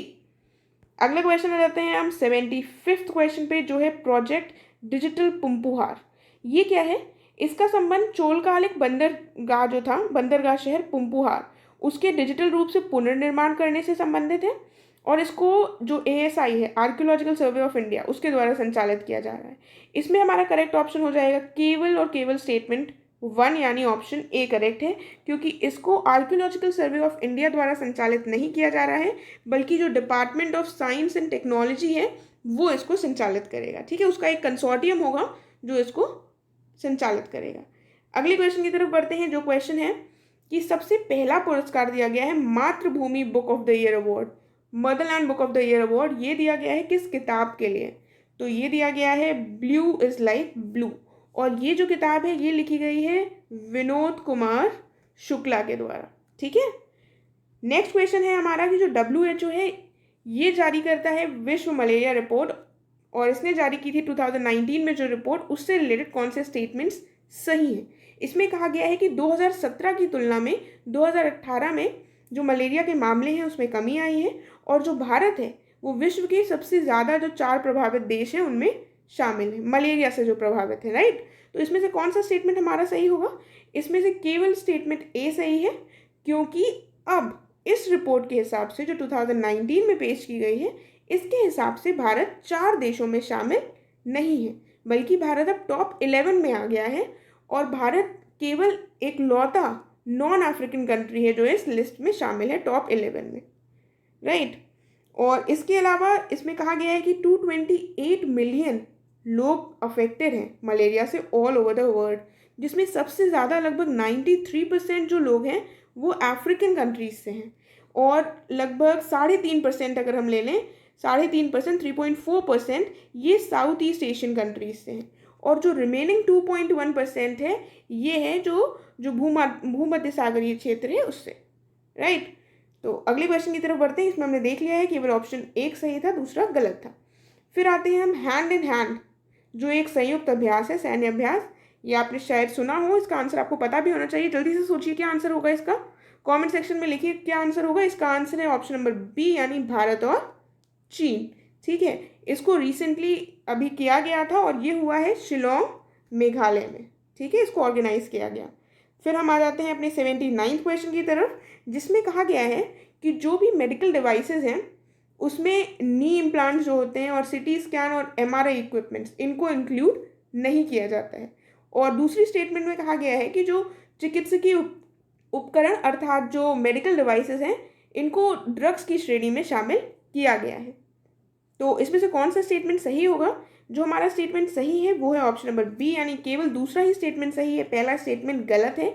क्योंकि रिसेंटली जो हमारा ड्रग्स एंड कॉस्मेटिक्स एक्ट 1940 है, इसकी जो धारा 3 है, इसमें थोड़ा सा चेंज किया गया है और इसमें इसको शामिल कर लिया गया है। राइट, तो ये जो नी इम्प्लांट्स और सिटी स्कैन और जो एमआरआई इक्विपमेंट है, ये मेडिकल डिवाइसेस में इंक्लूड हो जाएगा। और इसका इम्प्लीमेंटेशन जो है वो 1 अप्रैल 2020 से होना है। ठीक है, 2020 से 1 अप्रैल से इसका इम्प्लीमेंटेशन किया जाना था।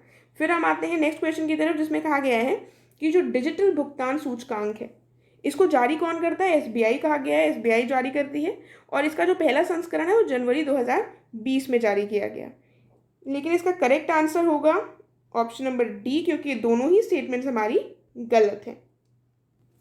देखिए क्यों गलत है, क्योंकि इसको जारी करने वाली जो संस्था है वो आरबीआई है और इसको फ्यूचर में जारी करने की बात की गई है जुलाई 2020 में। ठीक है, तो इसमें जो जनवरी दिया गया है ऐसा नहीं है। आगे बढ़ते हैं हम अपने नेक्स्ट क्वेश्चन की तरफ, जो है IISF गोल्डन टारगेट अवार्ड से रिलेटेड। ठीक है, इस अवार्ड को दिया गया है, इसको एलावेनिल वाला रिवान, थोड़ा टफ नाम है, ये एक इंडियन ही है, इन्होंने इसको जीता है। ठीक है, और IISF is international shooting federation. ये जो गोल्डन टारगेट अवार्ड है ये इन्होंने जीता है, ये थोड़ा टफ नाम है, इंडियन ही है ये, और ये इन्होंने बेसिकली 10 मीटर जो एयर राइफल था विमेन कंपटीशन उसमें जीता है। ठीक है, तो अगर ऑप्शन में आएगा तो आप टिक कर लेंगे, जो थोड़ा सा डिफिकल्ट सा नाम लगे वही हमारा सही आंसर है। ठीक है, नेक्स्ट क्वेश्चन देख लेते हैं कि पहला जो ट्रांसजेंडर विश्वविद्यालय है उसकी स्थापना कहाँ हो रही है? इसकी स्थापना हो रही है यूपी के कुशीनगर में। ठीक है, यूपी के कुशीनगर में हो रही है इसकी स्थापना, और ये अपनी तरह का पहला विश्वविद्यालय है जहाँ से समझ लीजिए कि क्लास 1 से लेकर PhD तक की एजुकेशन दी जाएगी ट्रांसजेंडर्स को। राइट, फिर अगला क्वेश्चन है कि जो जिले बली है ये क्या है? ये संयुक्त अरब अमीरात यानी कि UAE द्वारा खोजी गई एक नवीन प्राकृतिक गैस क्षेत्र है। ठीक है, और ये ऐसा कहा जा रहा है कि 2005 में एक तुर्कमेनिस्तान में खोजा गया था जिसका नाम था गालकिनिश क्षेत्र। उसके बाद से 2005 का वो खोजा हुआ, उसके बाद से ये सेकंड सबसे बड़ा प्राकृतिक क्षेत्र है। ठीक है, प्राकृतिक गैस का क्षेत्र। तो इसमें हमारा ऑप्शन ए हो गया है करेक्ट। नेक्स्ट क्वेश्चन आता है कि इंटरनेशनल IP इंडेक्स 2020, इसमें इंडिया की रैंक है 40। ठीक है, और इसको कौन जारी करता है? इसको जारी करता है यूएस चैम्बर ऑफ कॉमर्स की एक सेंटर है, that is global intellectual property centre, वो जारी करता है इसको। और इसमें फर्स्ट रैंक है USA की और लास्ट रैंक किसकी है? लास्ट रैंक है वेनेजुएला की। ठीक है, और इंडिया की रैंक है 40। ये रैंक्स भी काफ़ी इंपॉर्टेंट होती हैं, तो इनको भी ध्यान से देखते हुए चलिए। फिर आता है हमारा 36th इंटरनेशनल जियोलॉजिकल कांग्रेस, इसका आयोजन होगा भारत में। ठीक है, पहले कहा जा रहा था कि इसका आयोजन मार्च के माह में होगा, लेकिन कोरोना वायरस के चलते इसका आयोजन नहीं हुआ और ये अब नवंबर 2020 में आयोजित होगा। इसकी थीम रखी गई है the basic science for a sustainable future. Right, 86 question पर आ जाते हैं अब हम जल्दी से।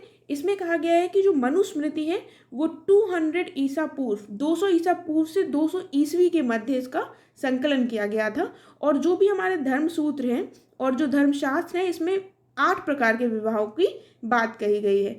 तो इसमें हमारा करेक्ट आंसर हो जाएगा ऑप्शन नंबर सी, यानी कि दोनों ही स्टेटमेंट सही हैं। और इसमें जो बेसिकली ये 8 प्रकार के विवाह हैं, इनमें से 4 विवाह के प्रकारों को उत्तम माना गया है और जो 4 प्रकार है उनको निंदनीय माना गया है। ठीक है, तो 4 को अच्छा माना गया है, 4 को बुरा माना गया है। 87वें क्वेश्चन में फिर से आ गया है कि सुमेलित कौन सा है? तो इसमें से कौन सा सुमेलित है? अगर हम देखें तो केवल सुत्त पिटक ही सुमेलित है, क्योंकि इसमें बुद्ध की शिक्षाएं दी गई हैं। जबकि विनय पिटक में क्या दिया गया है, बौद्ध मठ में रहने वाले लोगों के नियम दिए गए हैं, और अभिधम्म पिटक जो है वो दर्शन से जुड़ा है। ठीक है, तो ये काफ़ी इंपॉर्टेंट है, ये कई बार ऐसा पूछा जाता है। ये लर्न कर लीजिए कि अभिधम्म जो पिटक है उसका रिलेशन फिलॉसफी से है। ठीक है, फिलॉसफिकल गाइडेंस से है। तो आप फिलॉसफी ऐसा करके कुछ लर्न कर लीजिए, कुछ कोड बना लीजिए, कुछ छोटी सी ट्रिक बना लीजिए, ताकि आप ये बिल्कुल भी ना भूलें। और विनय पिटक में बताया गया है कि जो भी बौद्ध मठ में रहने वाले लोग हैं उनके क्या नियम होंगे। देखिए, इसमें नियम आ जाता है ना, और यहाँ पर विनय में आ जाता है। तो इस तरह से कुछ रिलेट कर लीजिए ताकि आप भूलें नहीं। नेक्स्ट क्वेश्चन आता है हमारा 88, जिसमें हम कह रहे हैं कि महायान परंपरा जो है उससे संबंधित कथन दिए हुए हैं। इसमें कहा गया है कि जो निर्वाण है इसके लिए व्यक्तिगत प्रयास के स्थान पर मुक्तिदाता की कल्पना की गई है, और ये लोग जो थे ये लोग स्वयं को थेरावादी भी कहते थे। तो करेक्ट स्टेटमेंट है इसमें हमारा ऑप्शन नंबर बी, यानी केवल दूसरा ही स्टेटमेंट सही है। सॉरी, इसमें पूछा गया है कौन सा स्टेटमेंट सही नहीं है, तो केवल दूसरा ही स्टेटमेंट जो है वो सही नहीं है और पहला स्टेटमेंट सही है। ठीक है, तो महायान के लोग अपने आप को थेरावादी नहीं कहते थे बल्कि हीनयान के कहते थे। ठीक है, थेरावादी कौन कहता था अपने आप को, हीनयान के।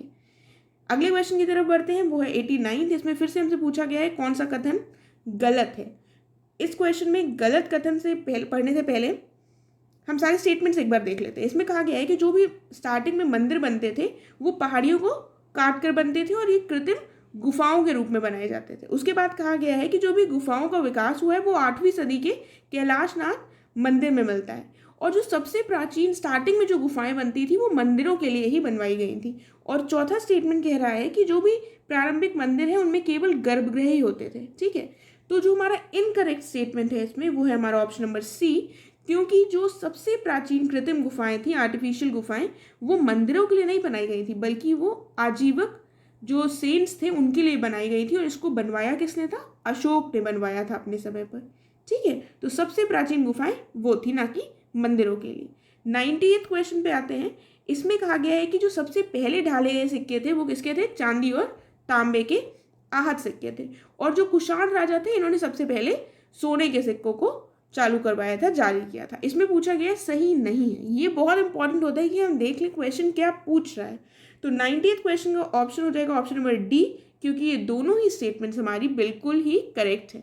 राइट, अगले क्वेश्चन में आते हैं। इसमें चोल साम्राज्य से रिलेटेड दो स्टेटमेंट्स हैं। जो इसके संस्थापक थे विजयालय, वो पल्लवों के समय पर एक सामंत थे, पहली स्टेटमेंट हो गई। और दूसरी स्टेटमेंट कहा गया है कि जो शैलेंद्र शासक थे ये चोलों के साथ इनके संबंध जो थे वो काफ़ी अच्छे थे। तो इन दोनों में से दोनों ही स्टेटमेंट्स हमारी सही है, इसलिए करेक्ट ऑप्शन हो जाएगा ऑप्शन नंबर सी। जो शैलेंद्र शासक थे इनके बारे में सुन लीजिए, ये भी बौद्ध धर्म को फॉलो करते थे और चोलों के साथ इनके संबंध काफ़ी अच्छे थे। इनके ही समय पर नागपट्टनम में एक बौद्ध विहार बना था। ठीक है, अब हम देख लेते हैं अपने नेक्स्ट क्वेश्चन को, जो विजयनगर साम्राज्य के संदर्भ में है। इस समय पर कहा गया है कि जो भी मंदिर बनते थे वो आंतरिक और अंतर्राष्ट्रीय व्यापार में उनका काफ़ी ज़्यादा हिस्सा होता था, और जो बन्नी हाटी की लड़ाई है वो विजयनगर साम्राज्य के लिए एक महान युग था विजयनगर साम्राज्य का, उसका अंत मानी जा सकती है। तो इन दोनों ही स्टेटमेंट्स को अगर हम देखें तो ये दोनों ही सही हैं। देखिए, बन्नी हाटी की लड़ाई के बाद भी विजयनगर साम्राज्य लगभग 100 वर्षों तक जीवित रहा और ये चलता रहा, लेकिन इसका जो महान युग था, जो इसका गोल्डन टाइम कहा जाता था, ग्रेट एरा कहा जाता था, उसका अंत हो गया था इस लड़ाई के बाद। ठीक है, तो ये दोनों ही स्टेटमेंट सही हैं, ऑप्शन नंबर सी हमारा सही हो जाएगा। सॉरी, इसमें फिर पूछा गया है सही नहीं है, ये पॉइंट आप ज़रूर ध्यान रखिएगा। तो इसलिए हमारा ऑप्शन सी नहीं सही होगा, ऑप्शन डी सही होगा, क्योंकि ये दोनों ही स्टेटमेंट्स सही हैं। ठीक है, फिर आ जाते हैं हम अपने 93rd क्वेश्चन की तरफ। इसमें पहली स्टेटमेंट है कि जो शर्की सुल्तान थे उन्होंने जौनपुर को अपनी राजधानी बनाया। ठीक है, ये स्टेटमेंट बिल्कुल सही है। इन्हीं के समय पर जौनपुर को क्या कहा जाता था, जल्दी से सोचिए क्या कहा जाता था, काफ़ी ज़्यादा फेमस है और काफ़ी बार क्वेश्चंस में एग्जाम में पूछा जा चुका है ये क्वेश्चन। शिराज ए हिंद कहा जाता था। राइट, और शर्की सुल्तान जो थे इन्होंने स्थापत्य की नवीन शैली विकसित की थी, उसको शर्की शैली कहा जाता है। ठीक है, और लास्ट स्टेटमेंट दिया हुआ है कि बहलोल लोदी ने 1484 में जो ये शर्की साम्राज्य था इसको दिल्ली सल्तनत में मिला लिया था। तो इससे रिलेटेड ये तीनों ही स्टेटमेंट्स जो हैं वो हमारे करेक्ट है, इसलिए इसका ऑप्शन हो जाएगा correct option number D, right. Next question पे आते हैं हम। इसमें कहा गया है कि जो सुहरावर्दी संत थे, इन लोगों ने जो भी साम्राज्य के उच्च पद थे उस पर ये लोग पोजीशन ग्रहण करते थे, बल्कि लेकिन जो चिश्ती संप्रदाय के लोग थे वो लोग इन सब चीज़ों से दूर रहते थे और राजनीति से काफ़ी दूर थे। ये दोनों स्टेटमेंट्स भी हमारे सही हो जाते हैं, इसलिए ऑप्शन हो जाएगा सी। जहाँ पर हम देखते हैं कि चिश्ती संप्रदाय राजनीति से बिल्कुल अलग रहता था, वहीं पर सुहरावर्दी जो संत थे वो इसके ऑपोजिट थे। इनका मानना था कि जो भी गरीबी का जो जीवन होता है उसमें इनका कोई भी विश्वास नहीं था, ठीक है। तभी तो ये लोग राज्य की सेवाओं को स्वीकार करते थे और उनकी उच्च पदों पर आसीन हो जाते थे। फिर हम बढ़ते हैं अपने नेक्स्ट क्वेश्चन की तरफ। इसमें कहा गया है कि अकबर से पहले जो बीजापुर के शासक थे आदिल शाह, उन्होंने कैथोलिक मिशनरियों को अपने दरबार में बुलाया था, और इनके बाद के जो उत्तराधिकारी थे इब्राहिम आदिल शाह, इनको अबला बाबा कहा जाता है। ये पूछा गया है इसमें कौन सा स्टेटमेंट सही नहीं है, तो इसमें कौन सा स्टेटमेंट सही नहीं होगा, जल्दी से बताइए कौन सा स्टेटमेंट सही नहीं होगा। इसमें स्टेटमेंट जो सही नहीं है वो है हमारा कोई भी नहीं, यानी कि दोनों ही स्टेटमेंट्स हमारे सही हैं। सबसे पहले आदिल शाह ने बुलवाया था कैथोलिक मिशनरियों को, इनको काफ़ी ज़्यादा हिंदू और मुस्लिम के बीच में जो समागम होता था उसमें इनको काफ़ी इंटरेस्ट था, इसीलिए इनको सूफी भी कहा जाता था, ठीक है। और अबला बाबा इसका मतलब होता है गरीबों का दोस्त, तो इनके जो उत्तराधिकारी थे वो भी काफ़ी अच्छे थे। फिर हम अगले क्वेश्चन की तरफ बढ़ते हैं। इसमें कहा गया है, ये साइंस का क्वेश्चन आ गया है, जैसे कि एग्जाम में तुरंत हिस्ट्री के बाद साइंस आ जाता है, कुछ भी आ जाता है, उसी प्रकार से हमने इस टेस्ट सीरीज को बनाया है, तो सेम आपको एग्जाम की फीलिंग आ रही होगी। तो हम क्वेश्चन देख लेते हैं अपना। क्या है कि पौधों में जो भोजन का संश्लेषण होता है वो पत्तियों से होता है, ठीक है, लीव से होता है, हमको पता है, इसीलिए इनको क्या कहा जाता है, food factories of plants. Leaves को, पत्तियों को फूड फैक्ट्रीज ऑफ प्लांट कहा जाता है। दूसरा पॉइंट है कि जो प्लांट्स में फोटोसिंथेसिस होता है वो केवल लीव्स से ही होता है, क्योंकि उसमें ग्रीन पिगमेंट, क्लोरोफिल नाम का ग्रीन पिगमेंट होता है। तीसरे स्टेटमेंट में कहा गया है कि जो क्लोरोफिल होता है ये कंटेन करता है cells of leaves in the presence of sunlight, और यूज करता है CO2 and water to synthesise carbohydrate. मतलब कि ये जो सूर्य के प्रकाश की उपस्थिति में पत्तियों की कोशिकाओं में पाया जाने वाला जो क्लोरोफिल है ये कार्बोहाइड्रेट को संश्लेषित करने के लिए CO2 और पानी का उपयोग करता है। तो इसमें से कौन सा स्टेटमेंट सही है ये हमें बताना है। तो कौन सा स्टेटमेंट सही होगा, ये चीज़ें हम काफ़ी बचपन में पढ़ते हैं और हमें लगता है हमें सब आता है, लेकिन जब ऐसे क्वेश्चंस आ जाते हैं तो हम थोड़ा कंफ्यूज हो जाते हैं। इसका ऑप्शन होगा ऑप्शन नंबर बी सही होगा। सेकेंड ऑप्शन गलत है, क्योंकि जो क्लोरोफिल नाम का ग्रीन पिगमेंट होता है वो फोटोसिंथेसिस के लिए हेल्पफुल ज़रूर होता है, लेकिन इसके साथ ही लीव्स के अलावा भी जो ग्रीन उसका जो तना होता है, जो ग्रीन लीव्स नहीं भी होती हैं वो भी, तो ये जो पार्ट्स होते हैं वो भी फोटोसिंथेसिस की प्रक्रिया में सहायक होते हैं, केवल लीव्स ही नहीं होती हैं। और क्लोरोफिल का बेसिकली जो काम वो होता है कि वो जो सनलाइट है उसको ग्रहण करने में मदद करे, ठीक है। आई होप आपको क्लियर हो गया होगा। नेक्स्ट क्वेश्चन की तरफ आते हैं। कार्बोहाइड्रेट क्या होता है, किससे बना होता है। तो देखिए, अगर आपने पढ़ा है ध्यान से तो आपको याद होगा नाइट्रोजन जो है वो केवल प्रोटीन्स में पाया जाता है और CHO पाया जाता है कार्बोहाइड्रेट्स में, इसलिए ऑप्शन हमारा करेक्ट हो जाएगा ऑप्शन नंबर बी, यानी 1, 3 एंड 4, ठीक है। 97 का बी करेक्ट हो गया। नेक्स्ट बढ़ते हैं 98th क्वेश्चन की तरफ। इसमें कहा गया है जो लीवर है वो हमारा सिक्रीट करता है पित्तरस यानी बाइल जूस, और यही बाइल जूस फैट को तोड़ने में भी मदद करता है। और साथ ही लीवर जो है ये सबसे बड़ा ग्लैंड है ह्यूमन बॉडी का। तो ये तीनों ही स्टेटमेंट्स हमारे बिल्कुल करेक्ट है, इसलिए ऑप्शन डी करेक्ट हो जाएगा। और जो बाइल जूस है वो स्टोर होता है हमारे गॉल ब्लैडर में, ठीक है। ये भी इंपॉर्टेंट पॉइंट है, इसको याद रखिएगा। नेक्स्ट देख लेते हैं खमीर के बारे में। इसमें कुछ कथन दिए गए हैं। इसमें कहा गया है कि एकल कोशिकीय जीव है, और दूसरा स्टेटमेंट दिया गया है कि ये एरोबिक रूप से श्वसन करते हैं, ठीक है। एरोबिक रूप से श्वसन करते हैं मतलब ऑक्सीजन की प्रेजेंस में करते हैं। तीसरे स्टेटमेंट में कहा गया है कि ये शराब और बियर बनाने में प्रयोग होता है। तो इसमें से कौन सा स्टेटमेंट सही है? इसमें स्टेटमेंट 1 और 3 सही है। ये एरोबिक नहीं बल्कि एनएरोबिक, मतलब ऑक्सीजन की एब्सेंस में ये रेस्पिरेशन करते हैं। इसको हिंदी में अवायवीय रेस्पिरेशन या श्वसन कहा जाता है, राइट। तो सी ऑप्शन करेक्ट हो गया। 100th क्वेश्चन पे पहुंच गए हैं। अब हम 100th क्वेश्चन देख लेते हैं। जो हमारी मांसपेशियां होती हैं, जो ह्यूमन मसल्स होते हैं, उनमें ऐंठन कौन से एसिड की वजह से होता है? तो इसका आंसर होगा लैक्टिक एसिड। ठीक है, लैक्टिक एसिड की वजह से जो ऐंठन होती है वो होती है। देखिए, जो ह्यूमन मसल्स हैं वो बेसिकली एनारोबिक यानी कि अवायवीय रूप से सांस लेते हैं। जब इंसान हैवी एक्सरसाइजेस करता है या तेज दौड़ता है तो वो एनारोबिक रूप से उसके मसल्स सांस लेते हैं। तो जब ऐसा होता है और ऑक्सीजन सीमित होता है, इसीलिए उनको ऐसे सांस लेना पड़ता है। ऐसी कंडीशन में लैक्टिक एसिड बनता है। ठीक है, उसी की वजह से मसल्स में ऐंठन होती है, मसल क्रैम्प होते हैं। अगला क्वेश्चन है रक्त वाहिकाओं से संबंधित यानी आर्टरीज और वेन से संबंधित।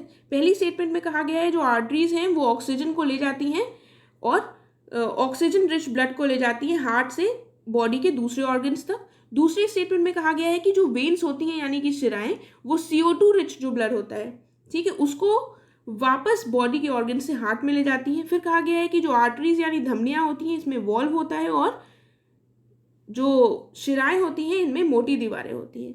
तो इसमें से हमारा जो करेक्ट स्टेटमेंट है वो है ऑप्शन नंबर सी यानी 1 और 2 करेक्ट है।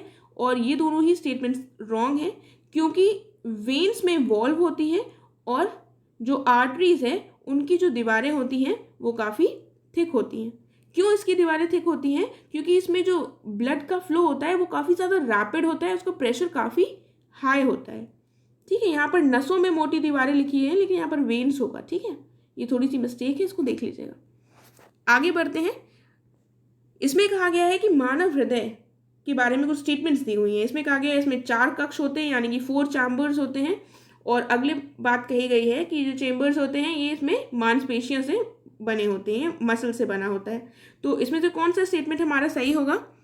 इसमें से हमारा सही स्टेटमेंट होगा ऑप्शन नंबर सी, मतलब दोनों ही स्टेटमेंट्स सही है इसमें।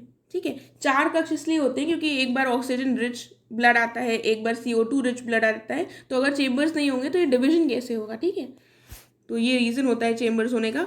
नेक्स्ट क्वेश्चन पर आ जाते हैं।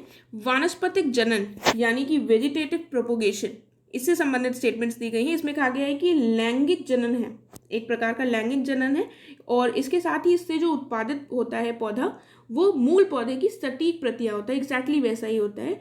और थर्ड स्टेटमेंट दी गई है कि जो उत्पादित पौधे होते हैं उनको बढ़ने में थोड़ा कम समय लगता है इससे उत्पादित पौधे। तो इसमें हमारे तीनों ही स्टेटमेंट्स सही हैं कि नहीं है? थोड़ा सोचिए, थोड़ा सा दिमाग लगाइए, हमने शायद इसको पढ़ा होगा। इसमें ऑप्शन ही नहीं है कि तीनों स्टेटमेंट सही होंगे। तो इसमें हमारा करेक्ट ऑप्शन जो है वो है हमारा ऑप्शन नंबर डी, यानी कि सेकेंड और थर्ड स्टेटमेंट सही है और फर्स्ट स्टेटमेंट गलत है। क्यों गलत है? क्योंकि ये लैंगिक जनन ना होकर अलैंगिक जनन है। ठीक है, मतलब कि एसेक्सुअल रिप्रोडक्शन होता है। एसेक्सुअल रिप्रोडक्शन वाले केस में क्या होता है कि ये जो पौधा होता है उसकी जो जड़ें होती हैं, उसका जो तना होता है, कलियां होती हैं, जो पत्तियों से उत्पन्न होते हैं और बीज से नहीं। ठीक है, तो बीज से उत्पन्न ना होकर ये पौधे बाकी जो पार्ट्स होते हैं प्लांट के, फ्लावर के, उससे उत्पन्न होते हैं। और इसके तहत क्या होता है कि पौधे जो विकसित होते हैं उनमें काफ़ी कम समय लगता है और एग्जैक्ट कॉपीज होते हैं अपने, क्योंकि सिंगल पेरेंट के होते हैं। ठीक है, नेक्स्ट क्वेश्चन में आ जाते हैं। इसमें कहा गया है कि कौन एक फूल का मादा प्रजनन अंग है, मतलब फीमेल रिप्रोडक्टिव पार्ट है। तो जो पिस्टल होता है, पिस्टल हमारा फीमेल रिप्रोडक्टिव पार्ट है और स्टेमन जो होता है, स्टेमन वो होता है मेल रिप्रोडक्टिव पार्ट। देखिए, अगर आप साइंस स्टूडेंट हैं तो आपके लिए बहुत आसान है, आपको पता होगा। लेकिन अगर आप आर्ट्स के हैं या कॉमर्स बैकग्राउंड के हैं तो ये थोड़ा टफ लगता है हमें। तो मैं आपको थोड़ी सी ट्रिक बता देती हूँ। स्टेमन बनता है थोड़ा स्टेमिना से और थोड़ा महिलाओं से ज़्यादा पुरुषों में होता है स्टैमिना। तो ये मेल रिप्रोडक्टिव ऑर्गन है, ऐसे लर्न कर सकते हैं। ठीक है, अगर हम ऐसी चीज़ों को रिलेट करें तो हम लर्न ईजिली कर सकते हैं। बाकी तो ऐसे ही लर्न कर लीजिए, ऐसे ही पता है तो well and good. 105th question में पहुंच गए हैं हम और इसमें कहा गया है बहुकोशिकीय सूक्ष्म जीव इनमें से कौन सा है? तो इसका आंसर है फंजाई, हमारा बहुकोशिकीय सूक्ष्म जीव है। बाकी जो सब हैं वो एकल कोशिकीय हैं। ठीक है, अगला क्वेश्चन है, ये ध्वनि के संदर्भ में हमें सही कथन का चयन करना है। इसमें कहा गया है कि ये ट्रांसवर्स वेव्स होती हैं और जो स्पीड ऑफ साउंड होती है वो इंक्रीज होती है जब जो टेम्परेचर होता है मीडियम का वो इंक्रीज होता है। ठीक है, जब टेम्परेचर इन मीडियम का इंक्रीज होगा तो स्पीड ऑफ साउंड इंक्रीज होगी। और जब स्पीड ऑफ साउंड डिक्रीज कब होगी? जब ह्यूमिड एयर होगी, मतलब ह्यूमिडिटी जब बढ़ेगी तो स्पीड ऑफ साउंड डिक्रीज होगी, ऐसा इसमें कहा गया है। उसके बाद कहा गया है कि speed of sound in a medium depends on the frequency, मतलब आवृत्ति पर निर्भर करता है। तो इसमें से हमें बताना है कौन सा स्टेटमेंट हमारा इसमें से सही है। करेक्ट ऑप्शन कौन सा होगा? बी ऑप्शन हमारा करेक्ट है। बी करेक्ट है क्योंकि जो साउंड वेव्स होती हैं वो लॉन्गिट्यूडनल वेव्स होती हैं। कौन सी होती है? लॉन्गिट्यूडनल।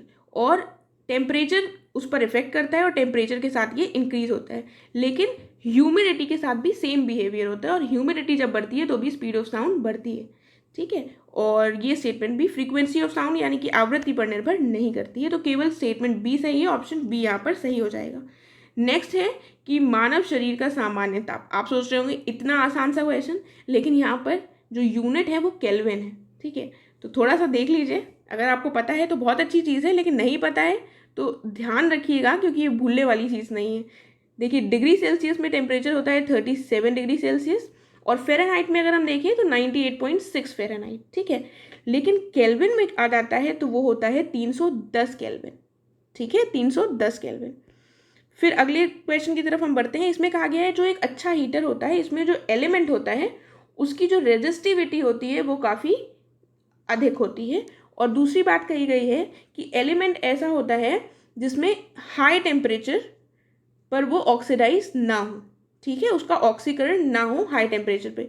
तो इसमें कौन सा स्टेटमेंट हमारा सही होगा? ये दोनों ही स्टेटमेंट्स सही हैं।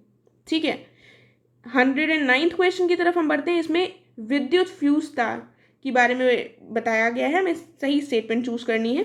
पहले स्टेटमेंट में कहा गया है कि ये ऐसे सब्सटेंस से बनता है जिसका मेल्टिंग पॉइंट काफ़ी ज़्यादा हो।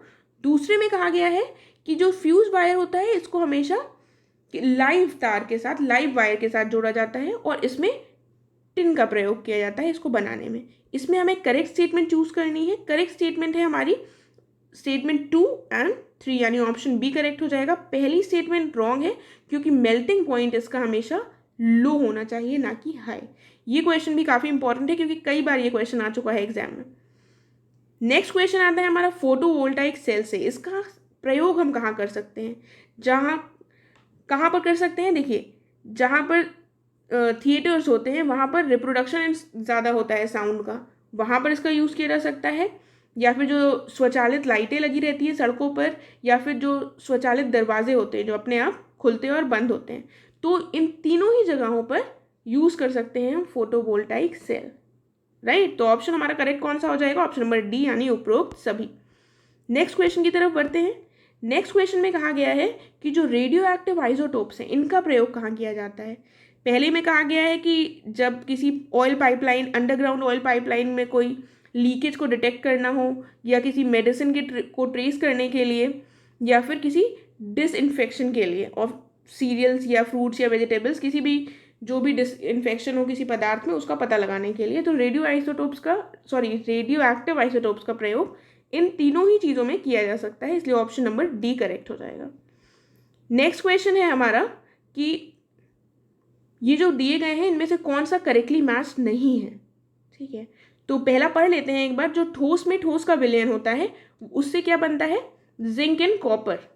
और दूसरे में कहा गया है ठोस में गैस के विलयन से बनता है कपूर का वायु में। ठीक है, फिर तीसरे में कहा गया है गैस में द्रव का विलयन से स्मोक बनती है। फिर चौथे में कहा गया है कि गैस में ठोस का विलयन वायु में आयोडीन। तो ये कौन सा पेयर जो है वो करेक्टली मैच नहीं है? ये और ये तीनों ही पेयर्स करेक्टली मैच्ड हैं, लेकिन ये तीसरा स्टेटमेंट गलत है क्योंकि ये स्मोक जो बनती है वो बनती है basically solution of solid and gas होता है, ना कि फ्लूइड। यहाँ पर सोल्यूशन फ्लूइड दिया गया है, यहाँ पर सॉलिड होगा। ठीक है, बाकी ये तीनों सही है। कैम्फर कैसे बनता है? कैम्फर एंड एयर का जो है वो सेम है, solution of gas and solid, ये इसका करेक्टली मैच्ड है। नेक्स्ट क्वेश्चन आ जाता है, इसमें सुमेलित नहीं है ये बताना है। जो सुमेलित नहीं है वो है गैलेना। ये लेड ऑक्साइड ना होकर लेड सल्फाइड है। क्या है? Lead sulphide. बाकी जो तीन है वो करेक्टली मैच्ड है, इनको भी देख लीजिए। वर्मिलियन जो होता है, सिंदूर जो लगाया जाता है मांग में, वो रेड लेड होता है। जो लाफिंग गैस है, ये लाफिंग है, यहाँ पर लाफिंग गैस जो है वो नाइट्रस ऑक्साइड है। और जिप्सम जो है वो कैल्शियम सल्फेट है। तो ये जो मैच्ड होते हैं उनको भी देखना चाहिए। ये नहीं गैलेना देख लिया बस हमारा काम बन गया। हमारा काम है कि हम सारे ऑप्शंस को भी कंसीडर करें, उनको भी देखें।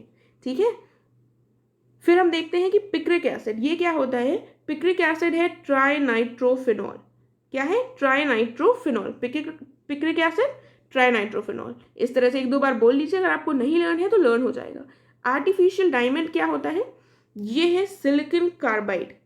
सिलिकॉन कार्बाइड, इसको कार्बोरेंडम भी बोला जाता है, कार्बोरेंडम, राइट। तो अब हम बढ़ते हैं अपने 116th क्वेश्चन की तरफ। इस क्वेश्चन में संसदीय प्रणाली की बात कही गई है। इसमें हमें संसदीय प्रणाली से रिलेटेड सही कथन का चयन करना है।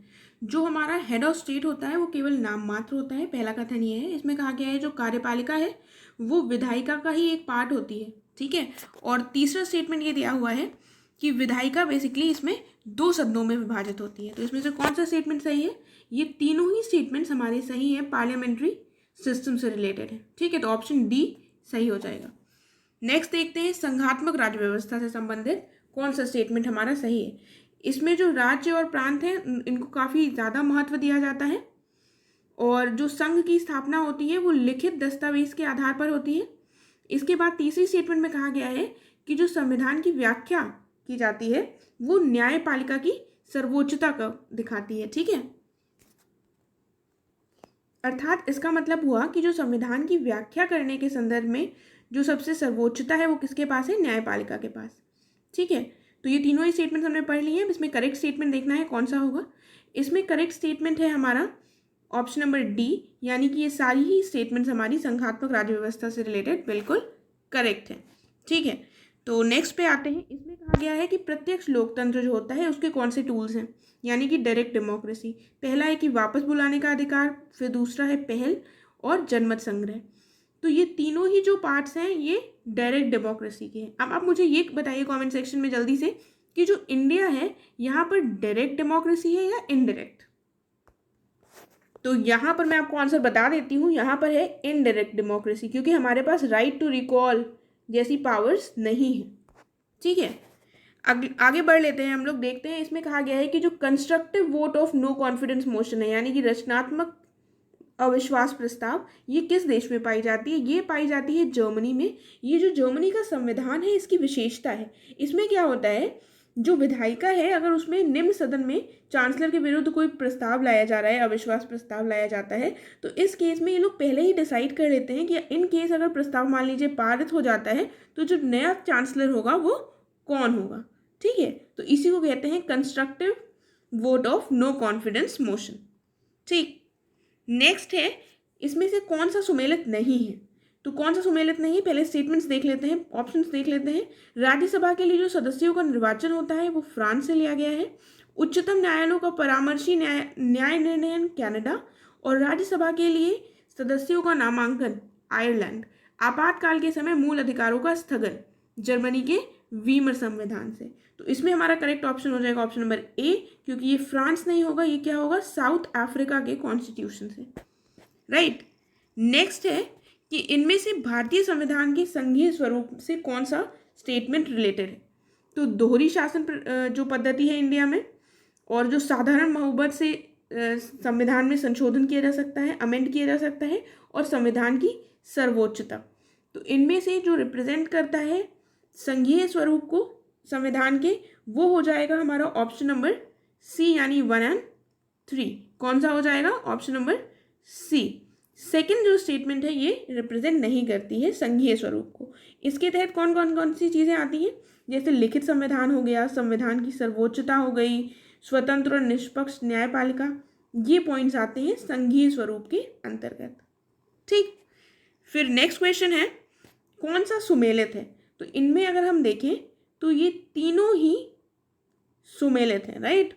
तो 21st जो कॉन्स्टिट्यूशनल अमेंडमेंट हुआ था ये हुआ था 1967 में, दैट इज 1967 में, और इसके तहत सिंधी भाषा को जोड़ा गया था। फिर हम देखते हैं कि जो 71वां संविधान संशोधन था इसमें 3 भाषाओं को जोड़ा गया था, वो थी मणिपुरी, नेपाली और कोंकणी, और ये हुआ था 1992 में, ठीक है। और 92वां जो संविधान संशोधन था ये हुआ था 2003 में, और इसके तहत लाई गई थी बोडो, डोगरी, मैथिली और संथाली, राइट। तो ये तीनों ही जो हमें दिए गए हैं एकदम करेक्टली मैच्ड हैं। 123वें क्वेश्चन पे पहुंच गए हैं हम, और इस क्वेश्चन में कहा गया है कि फंडामेंटल राइट्स यानी मौलिक अधिकार में इसमें से क्या शामिल नहीं है। तो क्या शामिल नहीं है इसको पढ़िए।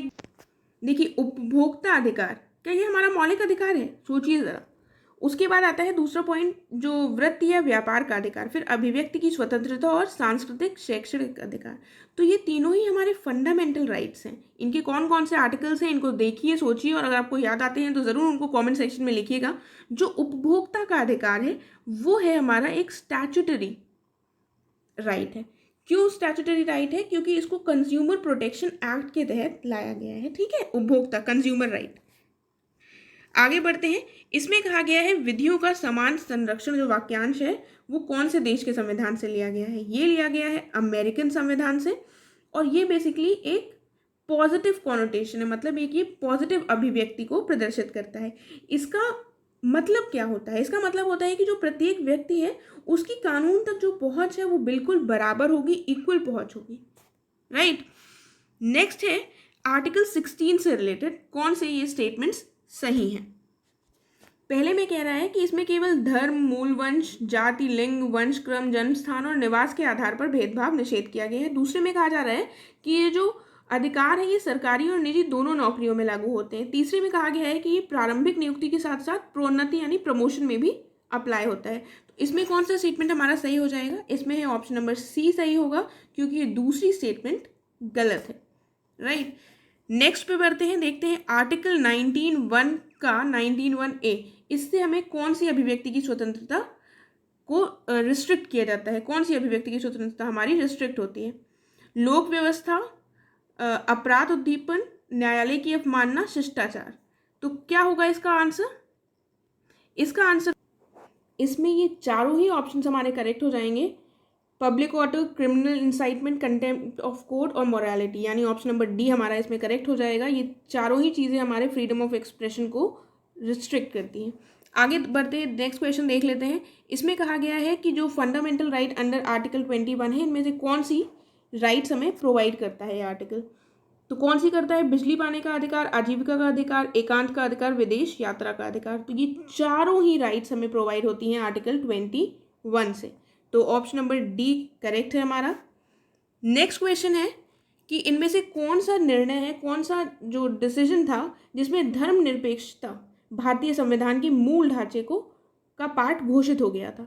ये है हमारा SR बोम्मई मामला, ठीक है, जो 1994 में इसका डिसीजन आया था। ये इंपॉर्टेंट क्वेश्चन है काफ़ी। फिर हम अगले की तरफ बढ़ते हैं। इसमें कहा गया है कि आर्टिकल 23 के संदर्भ में स्टेटमेंट्स दी गई हैं। ये मानवीय दुर्व्यापार से रिलेटेड है, और इसमें सुप्रीम कोर्ट की ने व्याख्या के माध्यम से दास प्रथा और किसी स्त्री को वेश्या बनने के लिए बाध्य करने को भी मानवीय दुर्व्यापार के अंतर्गत शामिल किया है। और इसके अंतर्गत जो थर्ड पॉइंट है, इसमें कहा गया है कि इसमें जो प्राप्त अधिकार है वो केवल राज्य के संदर्भ में प्राप्त है। तो कौन सी स्टेटमेंट इसमें सही होगी? इसमें हमारी स्टेटमेंट सही होगी, पहली सही है, दूसरी सही है, लेकिन तीसरी सही नहीं होगी, क्योंकि ये केवल राज्य को नहीं है बल्कि ये प्राइवेट जो व्यक्ति हैं उनको भी उन पर भी ये लागू होता है, ठीक है। तो ऑप्शन हमारा ए करेक्ट हो जाएगा यहाँ पर। नेक्स्ट देख लेते हैं। डॉक्टर अंबेडकर ने संविधान की आत्मा कौन से आर्टिकल को कहा? ये आपने ज़रूर पढ़ा होगा। इसका ऑप्शन है ए आर्टिकल 32, ठीक है। फिर हम बढ़ते हैं अपने अगले क्वेश्चन की तरफ। इसमें कहा गया है बंदी प्रत्यक्षीकरण के बारे में कुछ स्टेटमेंट्स दिए गए हैं। ये है कि जो राज्य के अधिकारियों और प्राधिकारियों के साथ जो प्राइवेट व्यक्ति हैं उनको भी ये संबोधित हो सकती है, और इसमें जो आवेदन करने के लिए पीड़ित को उपस्थित होना अनिवार्य नहीं है। और तीसरी स्टेटमेंट में कहा गया है कि ये जो रिट है वो न्यायालय में बंदी बनाए गए व्यक्ति को न्यायालय के समक्ष उपस्थित होने के लिए कहती है, ठीक है। तो करेक्ट स्टेटमेंट हमें बताना है। इसमें जो करेक्ट स्टेटमेंट है वो है ऑप्शन नंबर सी, यानी 1 और 3। सॉरी, इसमें करेक्ट स्टेटमेंट जो है वो है हमारी ऑप्शन नंबर डी, क्योंकि ये तीनों ही स्टेटमेंट्स करेक्ट है, राइट। क्योंकि जब आवेदन करते हैं तब हमें पीड़ित को, जो पीड़ित व्यक्ति होता है, उसको न्यायालय में उपस्थित होना बिल्कुल भी अनिवार्य नहीं होता। ये पॉइंट इंपॉर्टेंट है, ठीक है। इसीलिए मैं भी कंफ्यूज हो गई थी, और आप बिल्कुल भी कंफ्यूज मत होइएगा, इसलिए इस पॉइंट को ध्यान से देख लीजिए। आगे बढ़ते हैं नेक्स्ट क्वेश्चन की तरफ। इसमें कहा गया है कि जो उच्च न्यायालय होता है, यानी कि हाई कोर्ट जो है, उसकी जो रिट की पावर्स होती हैं रिट जारी करने की, वो सुप्रीम कोर्ट से थोड़ी ज़्यादा विस्तृत है। और जो सुप्रीम कोर्ट है वो केवल फंडामेंटल राइट से रिलेटेड ही रिट जारी कर सकता है। तो ये दोनों ही स्टेटमेंट सही है। ऑप्शन सी हमारा करेक्ट होगा, क्योंकि जो हाई कोर्ट है वो फंडामेंटल राइट्स और कुछ अदर पर्पसेस के लिए भी रिट को जारी कर सकता है, इसलिए हाई कोर्ट की जो पावर है, जो अधिकार क्षेत्र है, वो सर्वोच्च न्यायालय से अधिक है, राइट। और सर्वोच्च न्यायालय जहाँ पर केवल और केवल मौलिक अधिकारों के विषय में ही, के उल्लंघन के समय ही रिट जारी कर सकता है। ऑप्शन सी इसका हमारा करेक्ट हो गया है। नेक्स्ट क्वेश्चन है कि जो न्यायपालिका है उसके द्वारा निम्नलिखित में से कौन सी रिट स्वयं न्यायपालिका या न्यायिक निकाय के विरुद्ध जारी होती है। मतलब न्यायपालिका के विरुद्ध कौन सी रिट जारी करता है, वो है हमारी उत्प्रेषण यानी सर्टियोरेरी, ठीक है। नेक्स्ट क्वेश्चन आ जाता है कि इसमें से कौन सा सुमेलित नहीं है। देखिए आर्टिकल्स तो हमें लर्न होने ही चाहिए, और अगर आपको लर्न है तो आपने अभी तक इसको सॉल्व भी कर लिया होगा। इसमें जो सुमेलित नहीं है वो है आर्टिकल नंबर 51, क्योंकि ये समान सिविल संहिता यानी कि यूनिफॉर्म सिविल कोड नहीं है। इसके अंतर्गत दिया गया है अंतर्राष्ट्रीय शांति और सुरक्षा को बढ़ावा देने से संबंधित प्रावधान है, ठीक है, से रिलेटेड ये आर्टिकल है। और समान सिविल संहिता यूनिफॉर्म सिविल कोड आर्टिकल 44 में गिवन है। ये सभी डीपीएसपी के पार्ट हैं, और ये जो सही हैं वो आर्टिकल्स आप देख लीजिएगा। ये तो आपको मुझे लग रहा है लर्न ही होंगे, इनकेस नहीं लर्न है तो पढ़ लीजिएगा। हम आगे बढ़ते हैं नेक्स्ट क्वेश्चन की तरफ। इसमें कहा गया है कि जो मौलिक कर्तव्य हैं उनको संविधान में 10 मूल कर्तव्यों के रूप में शामिल किया गया था। मतलब मूलतः ओरिजिनली संविधान में 10 मूल कर्तव्य थे। दूसरा कहा गया है कि जो 11वां संविधान में ऐड किया गया है मौलिक कर्तव्य, वो सरदार स्वर्ण सिंह समिति की सिफारिश पर किया गया है, और 42वें संविधान संशोधन के माध्यम से संविधान में ये जो फंडामेंटल ड्यूटीज़ हैं उनको जोड़ा गया है। तो इसमें से कौन सा हमारा स्टेटमेंट सही है? हमारा स्टेटमेंट सही हो जाएगा केवल स्टेटमेंट नंबर 3 यानी ऑप्शन सी सही है। पहला इसलिए गलत है क्योंकि संविधान में मूलतः फंडामेंटल ड्यूटीज़ थे ही नहीं, और स्वर्ण सिंह समिति की सिफारिश से 11वां नहीं जोड़ा गया था, जो स्टार्टिंग में जोड़े गए थे 42वें संविधान संशोधन के द्वारा, वो इस समिति की सिफारिश पर जोड़े गए थे, ठीक है। आगे देख लेते हैं। इस क्वेश्चन में हमें बताना है कौन सा गलत है। गलत कौन सा है इसमें? देखिए गलत आ जाता है हमारा माउंट हैरियट राष्ट्रीय उद्यान, क्योंकि ये लक्षद्वीप में ना होकर कहाँ है, अंडमान एंड निकोबार, ठीक है, अंडमान एंड निकोबार में है। तो जो पहला वाला है बालपक्रम राष्ट्रीय उद्यान, ये मेघालय में है, बिल्कुल सही है। जलदपारा पश्चिम बंगाल में है, और ओरांग राष्ट्रीय उद्यान असम में है। अगर आपको नहीं पता है तो इसको देख लीजिए, क्योंकि ऐसा ज़रूरी नहीं है यही माउंट हैरियट ही पूछा जाए, कोई और भी पूछा जा सकता है, इसलिए आपको सब आना चाहिए। नेक्स्ट क्वेश्चन देख लेते हैं। ये एक्ट्स दिए गए हैं, कौन सा ईयर उसका मैच नहीं है ये हमें बताना है। तो जो इसमें इनकरेक्ट है वो है वन्य जीव संरक्षण अधिनियम, क्योंकि ये आया था 1972 में, ठीक है। बाकी ये वायु प्रदूषण निरोध और नियंत्रण अधिनियम 81 में बिल्कुल सही है। पर्यावरण संरक्षण अधिनियम 86 में सही है, और जल प्रदूषण निरोध और नियंत्रण अधिनियम 1974 करेक्ट है। नेक्स्ट क्वेश्चन है कि मरुस्थलीकरण को रोकने के उपायों में कौन से ये पॉइंट्स शामिल हैं। तो देखिए ये क्वेश्चंस तो थोड़े नॉर्मल से होते हैं, थोड़ा सा आप कॉमन सेंस यूज़ कीजिए, कोई भी बच्चा भी कर सकता है। लेकिन हाँ ये है कि थोड़ा ध्यान देने की ज़रूरत है। एग्जाम प्रेशर में हम ऐसे छोटे क्वेश्चंस जो श्योरली सही होने चाहिए वो भी गलत कर देते हैं, जैसे पशुचारण पर रोक, वृक्षारोपण, सिंचाई के लिए टपक विधि का प्रयोग यानी ड्रिप इरीगेशन का, और रेत का स्थिरीकरण। तो ये चारों ही ऑप्शन सही हैं। ऑप्शन नंबर डी हमारा करेक्ट हो जाएगा 138 में, ठीक है। अब हम आगे बढ़ते हैं। पृथ्वी का सर्वाधिक ऑक्सीजन उत्पादन किससे होता है? ये होता है फाइटोप्लैंक्टन से, ठीक है। फाइटोप्लैंक्टन बेसिकली सूक्ष्म समुद्री शैवाल होते हैं, और सर्वाधिक ऑक्सीजन का उत्पादन इन्हीं से होता है। आगे देख लेते हैं। पारिस्थितिकी जो तंत्र शब्द है, इसका प्रयोग सबसे पहले किसने किया था? इसका प्रयोग सबसे पहले 1935 में हुआ था, और किया था आर्थर टॉन्सले ने, ठीक है। नेक्स्ट क्वेश्चन है कि किसके कारण, इनमें से किसके कारण अम्लीय वर्षा यानी एसिड रेन होती है? एसिड रेन होती है नाइट्रोजन के ऑक्साइड्स और सल्फर डाइऑक्साइड के द्वारा। तो ऑप्शन 1 और 2 किस में दिया हुआ है? ऑप्शन ए करेक्ट हो जाएगा, ठीक है। नेक्स्ट देख लेते हैं। इस क्वेश्चन में दिया गया है कि एक पारिस्थितिकी तंत्र जो है उसको जैव मंडल की एक संरचनात्मक और कार्यात्मक इकाई के रूप में परिभाषित किया जाता है, और इसमें जो आकार और तत्वों में बहुत भिन्नता होती है। पारिस्थितिकी तंत्र आकार और तत्वों में बहुत भिन्न होता है, और इसके साथ ही इसके और पर्यावरण के जो घटक हैं वो सेम होते हैं, समान होते हैं, जैविक और अजैविक। तो कौन सा स्टेटमेंट इसमें हमारा करेक्ट है? इसमें हमारे तीनों ही स्टेटमेंट्स करेक्ट हैं, ऑप्शन डी सही हो जाता है। फिर हम नेक्स्ट देख लेते हैं बीओडी यानी कि biological oxygen in demand.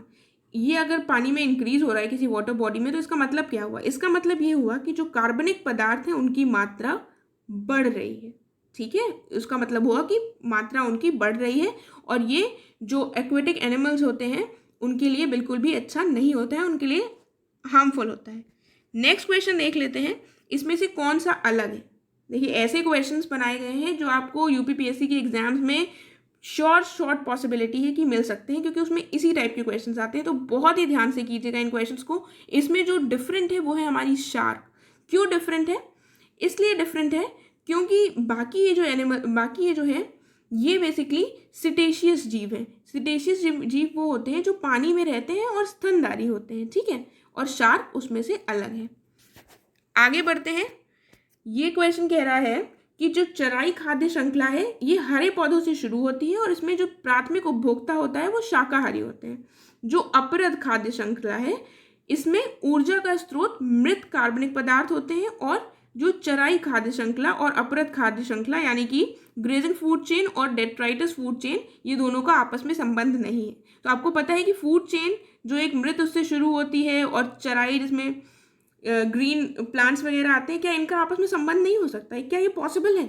Food chain का मतलब ही ये हुआ कि ये आपस में संबंधित है, इसलिए हमारा थर्ड स्टेटमेंट जो है वो इनकरेक्ट है, राइट। फर्स्ट और सेकंड स्टेटमेंट सही है, ऑप्शन नंबर हमारा बी यहाँ पर करेक्ट हो जाएगा। फिर हम बढ़ते हैं अगले क्वेश्चन की तरफ। आईपीसीसी बहुत आपने सुना होगा। इसके बारे में स्टेटमेंट्स दिए गए हैं कि इसकी स्थापना की गई थी विश्व मौसम विज्ञान संगठन और संयुक्त राष्ट्र पर्यावरण कार्यक्रम यानी यूनेप, इन दोनों ने मिलकर की थी। 1980 में की थी और इसमें 195 सदस्य हैं। तो कौन सा स्टेटमेंट इसमें सही है? फर्स्ट स्टेटमेंट बिल्कुल सही है, थर्ड स्टेटमेंट बिल्कुल सही है, सेकंड स्टेटमेंट गलत है क्योंकि इसकी स्थापना 1988 में हुई थी, ठीक है। तो ऑप्शन देख लेते हैं कौन सा हमारा सही हो रहा है, option number C. Next question की तरफ बढ़ते हैं। मॉन्ट्रिक्स रिकॉर्ड आपने काफी सुना होगा, ये वेटलैंड साइट से रिलेटेड है और भारत में कौन सी जो साइट है वो मॉन्ट्रिक्स रिकॉर्ड के तहत आती है।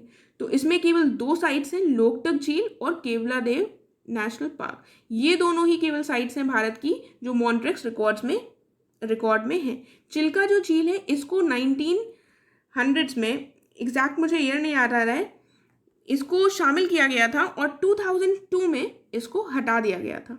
हाँ, 1993 में इसको मॉन्ट्रिक्स रिकॉर्ड में शामिल किया गया था और 2002 में इसको मॉन्ट्रिक्स रिकॉर्ड से हटा दिया गया था। ये बेसिकली होता क्या है मॉन्ट्रिक्स रिकॉर्ड, जो भी अंतर्राष्ट्रीय महत्व के वेटलैंड्स हैं, जो भी उनकी लिस्ट है उसमें वेटलैंड साइट्स को रजिस्टर किया जाता है, ठीक है। तो एक तरह से आप ये रजिस्टर समझ लीजिए, एक रिकॉर्ड है वेटलैंड साइट्स का। तो ये हो गया हमारा ऑप्शन, हमारा इसमें 2 और 3 यानी ऑप्शन सी करेक्ट हो जाएगा। देन आता है ट्रैफिक का संबंध किससे है? ये संबंधित है वन्य जीवों और वनस्पतियों के अवैध व्यापार की निगरानी से। ये एक नॉन गवर्नमेंटल ऑर्गेनाइजेशन है, ये एक एनजीओ है जिसकी स्थापना 1976 में की गई थी IUCN के द्वारा और वर्ल्ड वाइल्ड लाइफ फंड के द्वारा, ठीक है। और इसका काम क्या था कि वन्य जीवों और वनस्पतियों के जो इलीगल ट्रेडिंग होती है उसको रोका जा सके। फिर आता है तेंदुआ। ये किसका स्टेट एनिमल है, किस स्टेट का स्टेट एनिमल है? वो है हिमाचल प्रदेश का, राइट, स्नो लेपर्ड। फिर सिक्किम का कौन सा स्टेट एनिमल है?